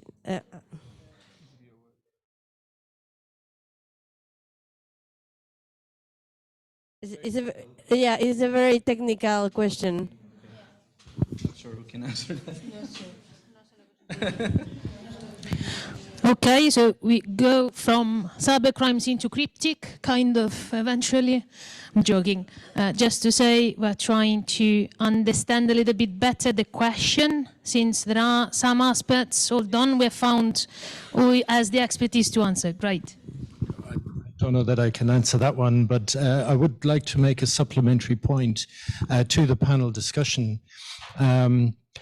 I was in the Danish online patrol last week, and they presented some really interesting findings of their first year of operation. And one of the findings was that children are often reluctant to speak out if they are victims of some form of cybercrime. And interestingly, most commonly, they hesitate to speak out because they're worried their parents will restrict access to their favorite game, etc. So the supplementary point really is to say that if you are looking to take this Rayuela game forward into your organizations, be it schools, NGOs, police, offer the children a mechanism to feedback if they know of their friends who have encountered problems. And the Danish online patrol is seeing this, that the victims are not speaking up, but their friends are. And perhaps that is something just to keep in mind when taking this forward. Thank you.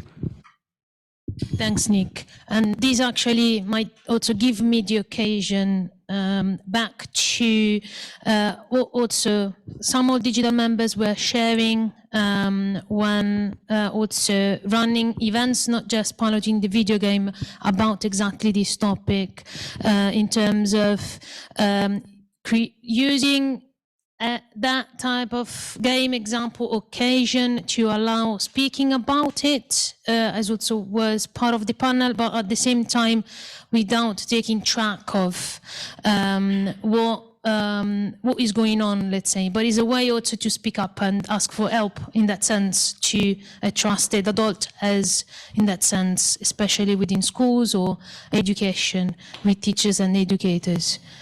We have a follow-up explanation, hopefully very clear and straightforward. It's about the question before, so is distributed denial of service attacks, the DDoS. Yes.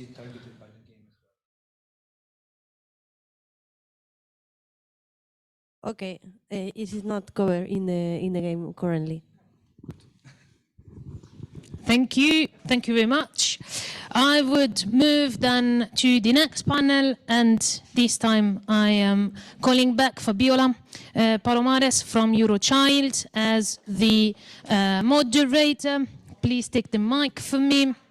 In the meantime, I also call to join us on stage Maria Reneses from the Universidad Pontificia Comillas, please, and Sonia Solera from the Universidad Politecnica Madrid, Viera Zubrova from Bratislava Policy Institute, and Peter Glifoy from Timelex.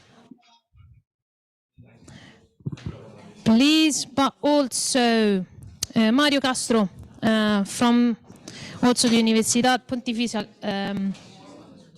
Comillas, and again Gregory, please, Gregory Milopoulos from Eleni Germaniki Agogi. I hope I said it right.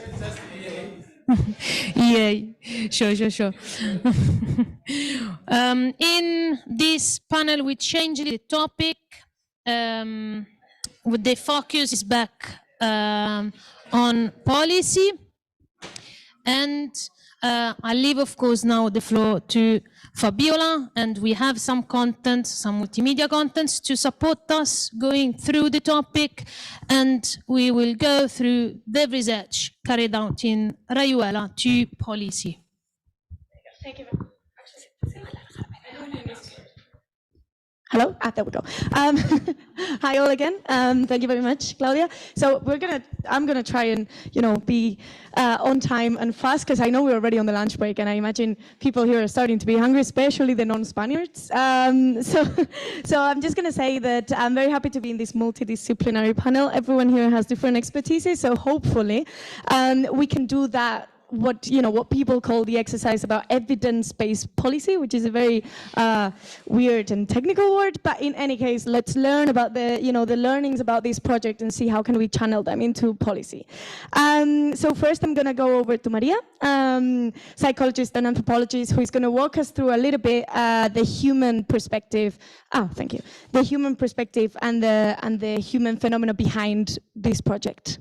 Hi, thank you very much especially to All Digital for the organization. It was hard to try to summarize 3 years of research in 5 minutes, and I think I have less now, so but I'll try. I'm gonna give you just a couple of ideas of how some of our results make us think several aspects regarding prevention, as it has been the main approach in our project. The first one would be that we have been able to study different crimes with the same methodology. So it has we have been able to compare them and to find some common risk factors. Between them, we have found some individual risk factors that we are used to listen, like, low self-esteem, poor family communication, and all the things regarding the internet use, like spending too much time online or publishing a lot of information. But together with these individual risk factors, we have also found social factors that I think that usually we don't pay too much attention to them. These factors has been that we have seen a big overlap between cyberbullying and online hate speech, especially in victimization. So we have found that being a girl, having a migrant background, or being LGTB is a risk factor for becoming hate speech, but also a victim of cyberbullying. Prevention programs should then focus only, as they mainly do, as Kiva program and this kind of program, about social skills or conflict resolutions. But we think that we also have to talk about homophobia, racism, LGBTB phobia, and this. And it's what we have done in Rayuela. So we have incorporated all these topics in the game too. And another thing that I think that our results have break are some myths regarding online grooming that are also important to prevention. One of our main results is that most of the offenders, not more than half of the offenders, lied about their identity online. It means that most of the kids knew that they were talking with an adult. So another important result is that around 1/4, we think that it could be a bit more. Of the offenders were not strangers to the kids. The kids knew them. They were from the victim environment. So we think that if in prevention programs we focus too much on the idea of a groomer, like someone who is an old man, who is pretending to be a different person, who is a stranger, I think that we can make the kids that are actually talking with an adult, but knowing that not what he's trying to do, but maybe he's a younger adult, or maybe he's a teacher, or something they know. We are going to make it harder for them to recognize this as a form of abuse. So I think that we have to take care with which image of groomer we give, especially if we take into account that we are also going to schools to talk about sexual abuse only in the form of online grooming, or mainly in the form of online grooming. And we know that still the most common sexual abuse is the intrafamiliar abuse and the offline abuse. So yes, I think that if we only focus in this figure of the stranger who lies and this, the kid that is suffering all these other kinds of abuse is not going to be able to recognize, to name, and to report, this abuse. So it's something that I think that maybe it would be more useful to talk about sexual abuse in general and about abusive relationship more than about a specific cyber risk.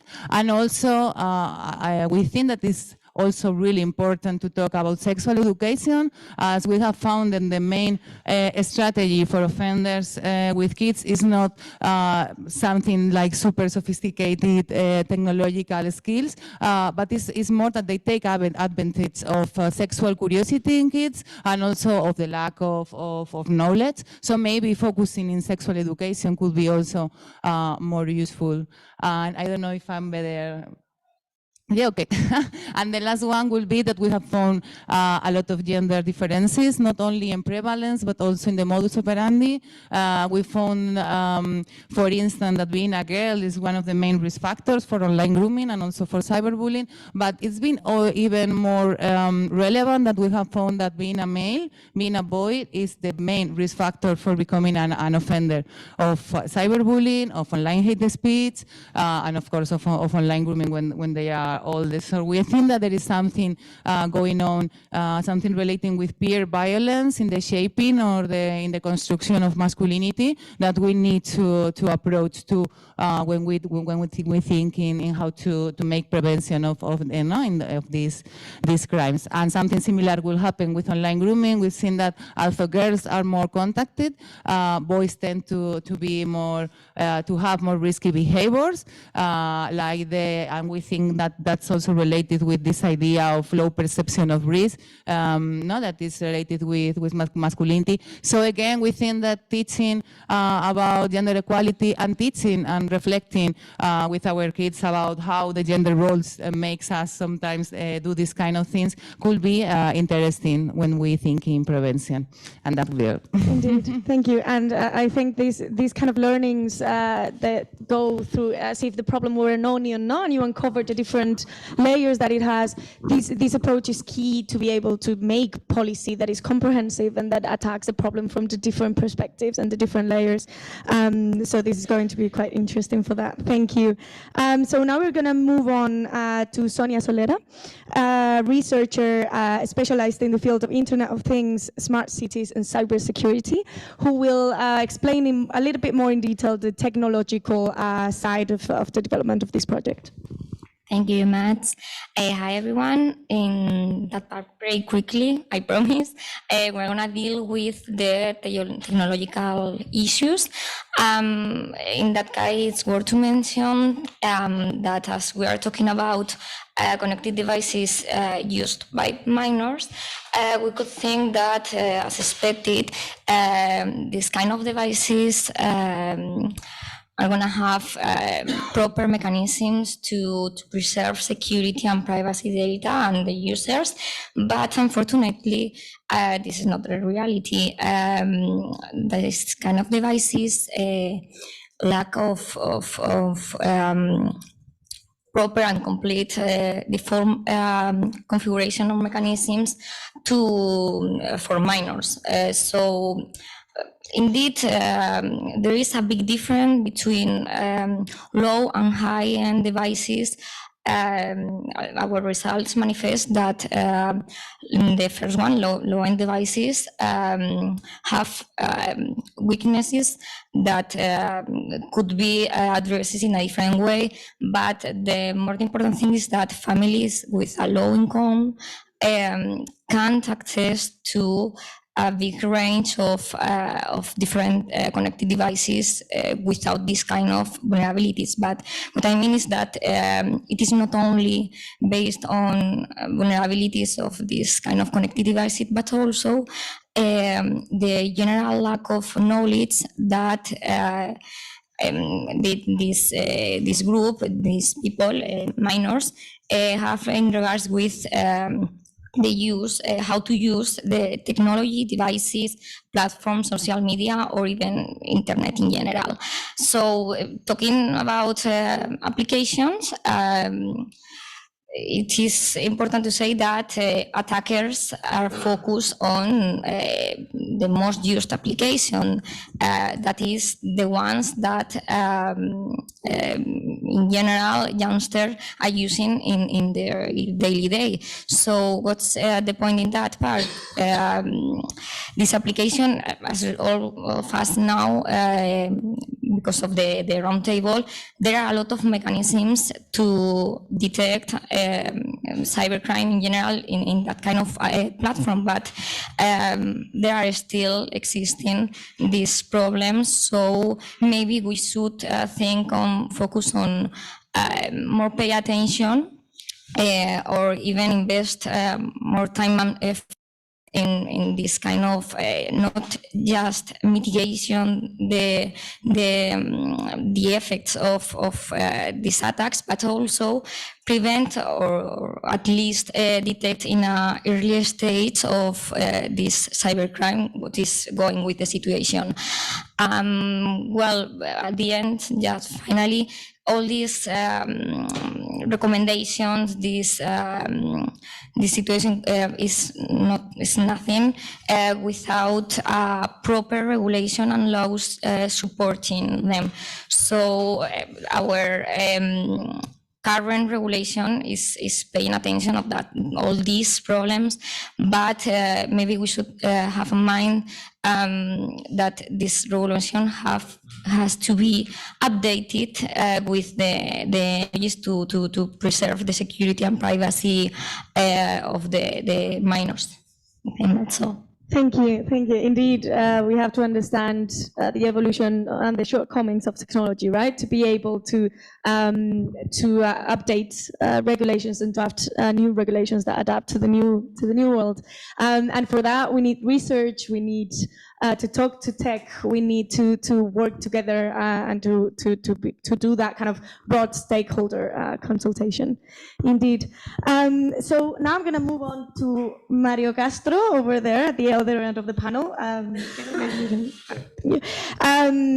So he's a professor at Cabillas Pontifical University, and he's going to walk us through a little bit more in depth, perhaps, and following up on his previous intervention on data analysis and results, and how can that inform current policy right now. Okay, thank you. I'll try to keep it brief.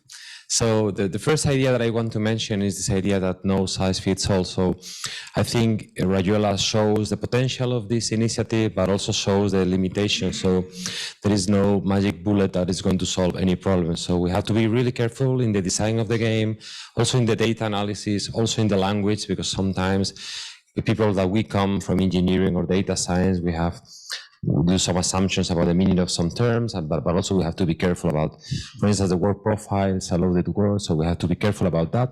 And it is also important because I think we need to find a shared narrative in order to build better games or better tools. So that's one of the ideas. The second idea is that in this era of artificial intelligence and machine learning, that we feel that a computer algorithm, a black box, is going to solve our problems. I think Rayuela again that we need to be really careful and we have to deal with uncertainty. So Rayuela shows that there are some clear-cut results from the data analysis, and I hope that I convince you that there are some messages that we can throw out, but there is also a lot of uncertainty. And this is not just a limitation of the number of data points that we have and a limitation of the methodology, is that reality is complex, and so complex problems require complex methodologies. And the final message, so I don't have my glasses here. Okay, yeah. And probably this Dumbledore joke, I think this is the most important one. So I think one beautiful thing with Rayuela is that maybe we should combine results coming from traditional science, like, I know, being the gender, education, and that stuff, but also action. So some limitations of traditional methodologies that we don't know, in fact, what they are going to do.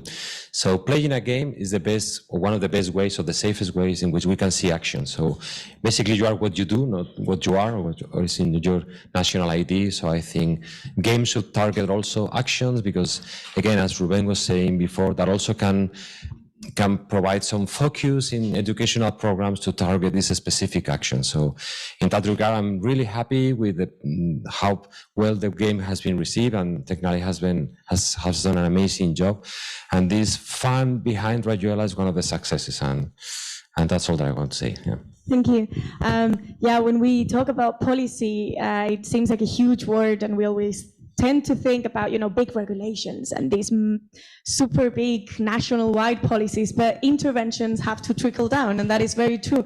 Regulations don't work if we don't have interventions at local, regional, national, European, global level. It has to be intertwined.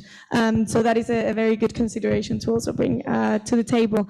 Now for the next part of the panel, we will be considering a little bit more other aspects of the methodology and the project. We will, now I'm gonna ask Gregory Milopoulos thank you, to talk a little bit about the piloting and maybe build up a little bit about what you discussed in the previous panel.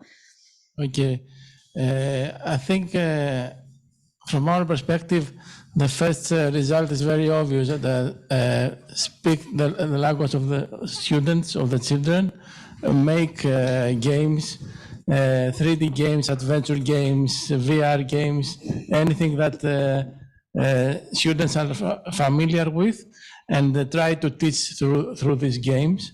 It's very obvious, but it's something that is not very well already implemented in the curricula, at least in European countries, as I know. The second thing that we saw is that the second point is that we really saw students increasing their skills, their digital skills through the game. For example, the students that were 11, 12, 13 years old learned about how to read the profile of a person in a social media, or how to distinguish an email, if it is fake or not, or learn to speak directly to an adult if they are confused. So these are skills, in my opinion, that they probably they didn't have before. They only knew how to use a mobile phone, but this is nothing really. The third thing is that for policymakers and for other stakeholders, for school administrators, they need to give time to this kind of activities. If they cannot do it through the curriculum, do it in times after school, for example. They need to teach their own teachers, give them time and the resources to learn about new technologies and also about cybercrimes. And also the teachers themselves, the last point is that which it was said before by Thomas, if I remember well, that you need to be there. Okay, you make the students, they come to your class, they play the game, but then you have to discuss with them. And not just an IT teacher cannot discuss with them, as he said. There should be other teachers present at the same time and discuss with them the results and how they show the game, and if they learned what they learned, etc. We tried to do that in the project with questionnaires that we had before and after the game, and it's a very good practice, I think. Yeah, it's not going to come as a surprise in this room. There are a lot of academics, but it is true that teachers are in the front line of combating the cybercrime, and we have to remind decision makers, especially at national level, that they have to equip them with the tools to be able to understand and to talk to children about this. Sorry, and parents also, as said before, it's very important to be involved in this process. Yes, indeed. And perhaps there are some interventions that can happen simultaneously with parents and teachers in schools. Thank you very much, Gregory. We are getting to the end, I promise. So bear with me some more minutes. So now we're going to move on to the ethics and legal considerations of this project, which are going to be introduced to us by Peter Griffois. This is a very... First time in the whole project. Yeah, three years I've waited for this. Okay, that makes me proud. Which is a special point in this project because of, we're dealing with cybercrime and we're dealing with minors. So I'm very interested to see how these ethical considerations can be brought into the policy debate. Thank you, Fabiola. As I was shocked that you pronounced my name correctly, I was shocked everyone by actually being brief this time. The reason for that is mainly that there's another presentation upcoming, so I have opportunity to further present these points. So, keeping in mind that it's a kind of research to policy angle here, I've just got 4 things that we have worked on and struggle with, and that I think may inform policy. Not all of these are necessarily new. In a way, and I think that's a good thing. That it's not all, shocking outcomes, but I think it's just good to keep in mind for the future. The first one is children in serious games or research, probably in general. Fun first research. I think there's something that we really try to keep in mind as a motto, even if it wasn't formulated as such initially, is that it is first and foremost about the child. The child should have a good experience, and especially not a bad experience.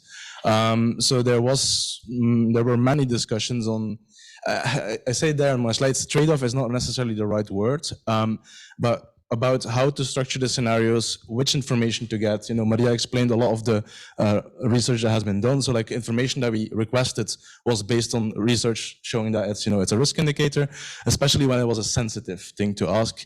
And then we also always give them the opportunity to opt out, to say, I don't know, I don't want to answer this. But also the scenarios in themselves, of course, they have to be representative of reality if you want them to be educational. But at the same time, you don't want to scar children or scare them, or send them home crying because they've learned about very nasty stuff online. So this is a balance to be had. I think the main outcome there, and this may be this may apply more broadly to research, is that we really found that you can still get good data. It's not perfect, but you can still pretty much get what you want. Without necessarily, without making so many trade-offs. So I think we designed very, very child-friendly scenarios. Maybe some would say too child-friendly. I think that's also what shows that older children are a bit like, yeah, I know this, this is obvious. This is because we designed it in a safe way. But I don't think that really impacted the research data in a negative way. My second point, children and transparency. I think this is not new, but we just found again that children indeed, they like playing games, they don't like presentations. They also don't like reading long papers. Much like adults in a way, I would add, by the way, I also prefer playing games to presentations. And I also prefer not having to read long texts, even if we made them very pretty and we try to really structure it very well. I think one of the findings has to be that with children, you have to explain it in person, you have to adapt it to their level, which is why we didn't write 5 different privacy policies or informed consent forms. We wrote one on the level of the youngest children, and then we explain it in different ways based on the age and the setting. And you have to give them the opportunity to ask questions. So this is what I call different layers. So information in person, oral, written, on the website afterwards, different delivery methods, and trying to find a balance between informing the child correctly, or the parents as well for the parental consent, and also not scaring them. Because you could also say, oh, we are tracking your every move in the game, which is kind of true, but we don't know who you are, which is actually my last point about identifiability. So there are many safeguards that make that okay, but you could foreseeably scare someone. I'm already not that short, I need to speed up. So parental consent, my third point, and the balanced data sets. There's just a very quick point I'm going to make here, that in pan-European research projects, it is an issue that across the EU, we do not agree on when a child can consent to participate in research such as Rayuela, which means that we're actually with Marilisa over there preparing an article on this, where we have no real solutions for this, or no realistic solutions, because it will require quite a bit of intervention of the legislator or like agreeing on an approach. But basically we disagree on when a child can consent to stuff like this. So when, at the age of legal majority, we agree 18, this is fine, but beyond that, it is really a complex framework because it's very different, but B, B, also because it's very vague. Lots of countries have the rule of 18 and they have some guidance or some case law or something, a professional organization that says, well, we think it's 16 or we think it's 14. So it's not only that it's different, it's that it's vague and very difficult, even for someone like myself who has a lot of experience on this, to really give clear guidance on this. So that's why we're preparing a publication on this. But I think from a research, from a policy perspective, this is something that we also need to start addressing, because I'll dive into the bit more details in my other presentation, but the basic outcome is that you are either going to lose data or you're going to not give certain children in certain countries a voice because the age there is higher. So you're either cutting certain people out of the representation in their data, or you're missing data. So this is suboptimal. It's something that we have found. We've worked around it, but I think that's this is also why we're preparing an article on this. This is an issue. I don't know how to solve it because it's something that countries strongly, have strong opinions on. But okay. And the last point is that I think that's, again, not a very new one, at least not in the project that I'm involved in, because I use this approach everywhere, but not everyone does, is that it definitely, when dealing with children, but in general in research, always, I think, try to ask, do you need to really identify anyone? And if you do not really need to, then you shouldn't. And the thing is, with Rayuela, from the very start, we've taken this approach. So yes, there's a profile, baseline profile when you register to the game. Yes, there's quite a bit of data collection in the game. Yes, we even ask some, let's say sensitive questions, because we have established in research that they're relevant. But the big safeguard there is that we do not know who any single child is, and we have designed it so that we cannot identify them.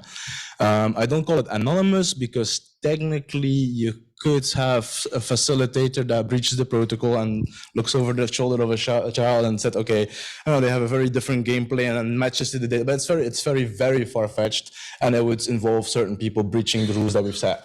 So I think effectively, we cannot identify any child that has played the game. So that's a pretty important safeguard, and probably something that in research, whenever feasible, should be the rule. Yes, indeed. How this proves very, very much how you can pretty much consult anything with children as long as you have the safeguards in place, and you can acknowledge the shortcomings that those safeguards may bring or may not bring to the table. Just as there is a very good paper by the Council of Europe, if I'm not mistaken, that sets a little bit safeguards minimums across Europe for doing child consultations, which is very interesting. So I recommend you to look it up. And so to end with this wonderful walk that we're going through the project, we're going to tap on the communication work package. And for that, we have a political scientist with us. As I said, very, very different roles here. Viera Subrova.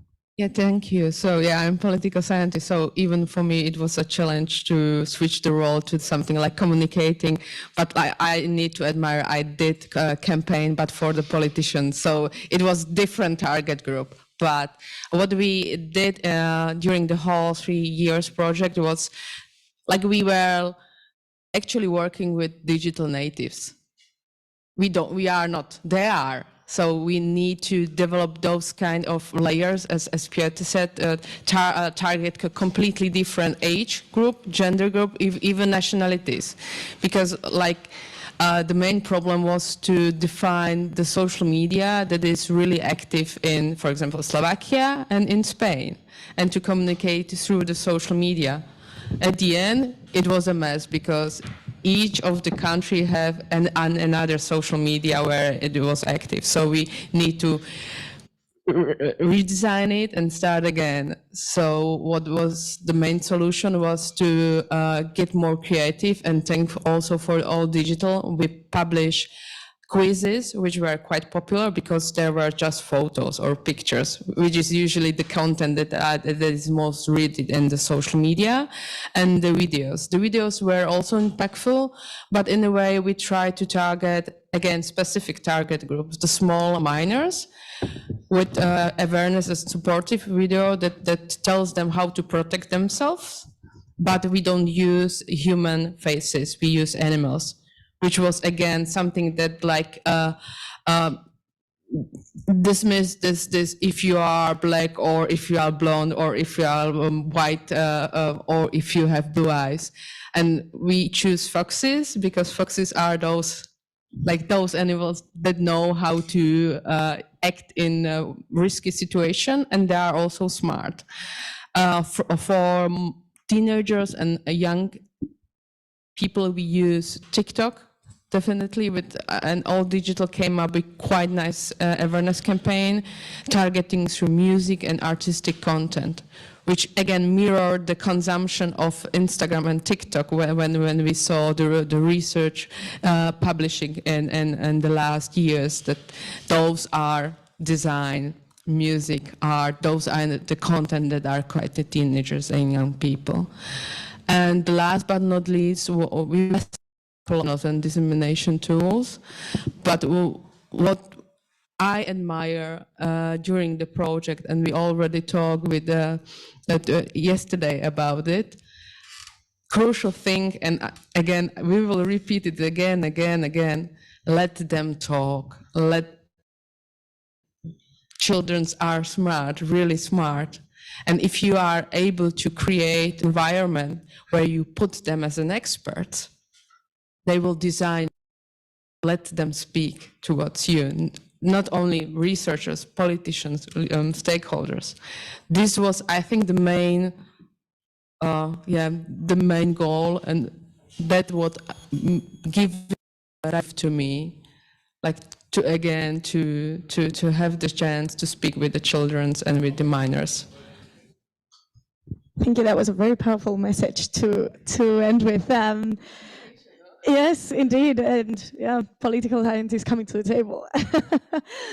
So just to finish, I would like to ask you all a question that maybe you can just say literally one sentence to reply to it. You can pass on the microphone and then you take turns. And it's from all the different perspectives that you have brought to the table today.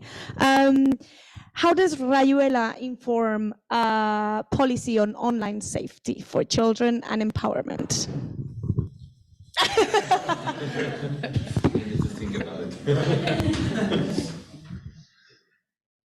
What would you see, like what would you say it's the main takeaway from your perspective? Okay, if I had, I don't know, a European Commission representative in front of me or a minister, what would you say to them? It is a challenging question, I know.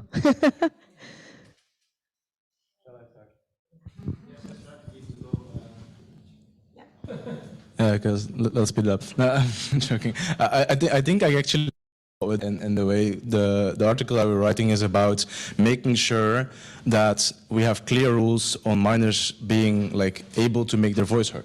It's about just, it is very difficult, and I have many crazy complex ideas on how to set something up of like minimum safeguard levels for certain age groups and types of research, like categorize them in certain types. It is very difficult, but the current approach does not lead to all of the data that we could get being used or being collected, and or leads to minors in certain countries not getting their voice heard. Okay. And so I think that the point that Vera made is indeed that we need to listen to children. They know much better than us what is going on in a way, even if they may not be able to express it directly, but this is our job to get it out of them, to get the information out. Clear rules. Okay. What did you want to go? I would like to say that maybe policy making regarding education and intervention should focus on combining demographics like risk factors, but also actions again. So what they do in specific situations. Okay. I would say that we need to talk more between research and prevention and policies too, but this part I don't know it that much. So especially in terms of, I think that we are spending a lot of money, and resources in research and in prevention in schools, and we are not communicating. So I think that Rayuela tried to integrate these two parts at least, and I think that replicating this kind of work will be good for all. I think we all are we all agree that policy and research is the perfect mix, but we can forget, as Vera said, that kids are the most important part of that problem. And I think Rayuela is in charge of that part of educating in a fun way, and of course on preserving a safer internet for all of us, just not only kids, for everybody. So I think it's the key point, policy, research, but also a proper way of educating. Okay, anyone else? Yeah, not communication, because political scientist. There was a quite nice platform funded by European Union. It was Erasmus K3, which was meant to be civil society, research, and politicians. I don't know what happens. K3 doesn't exist anymore. So I would like not in that sense that they but not in that sense when they started to do. So definitely I would come up with the idea how to combine these three pillars that are bounding the European Union in a way that they need to work with us. Not even the children, we need to speak with the children, but they need to work with us. It's something that we can't overcome alone. And we need their expertise and even their language, how to rewrite it to be successful at the end of the legislative process. Indeed, and have child-friendly information for children and maybe for adults also. But yeah, that's a very, very good summary, I think, of what we're trying to do here about translating the results to policy. So now I think I can let you go have lunch, and thank you very much. I don't know if there are any questions. Yes. So in the meantime that you all stand up and take a lovely picture with your nice smile. So thank you for the contribution, for Fabiola for moderating, and everyone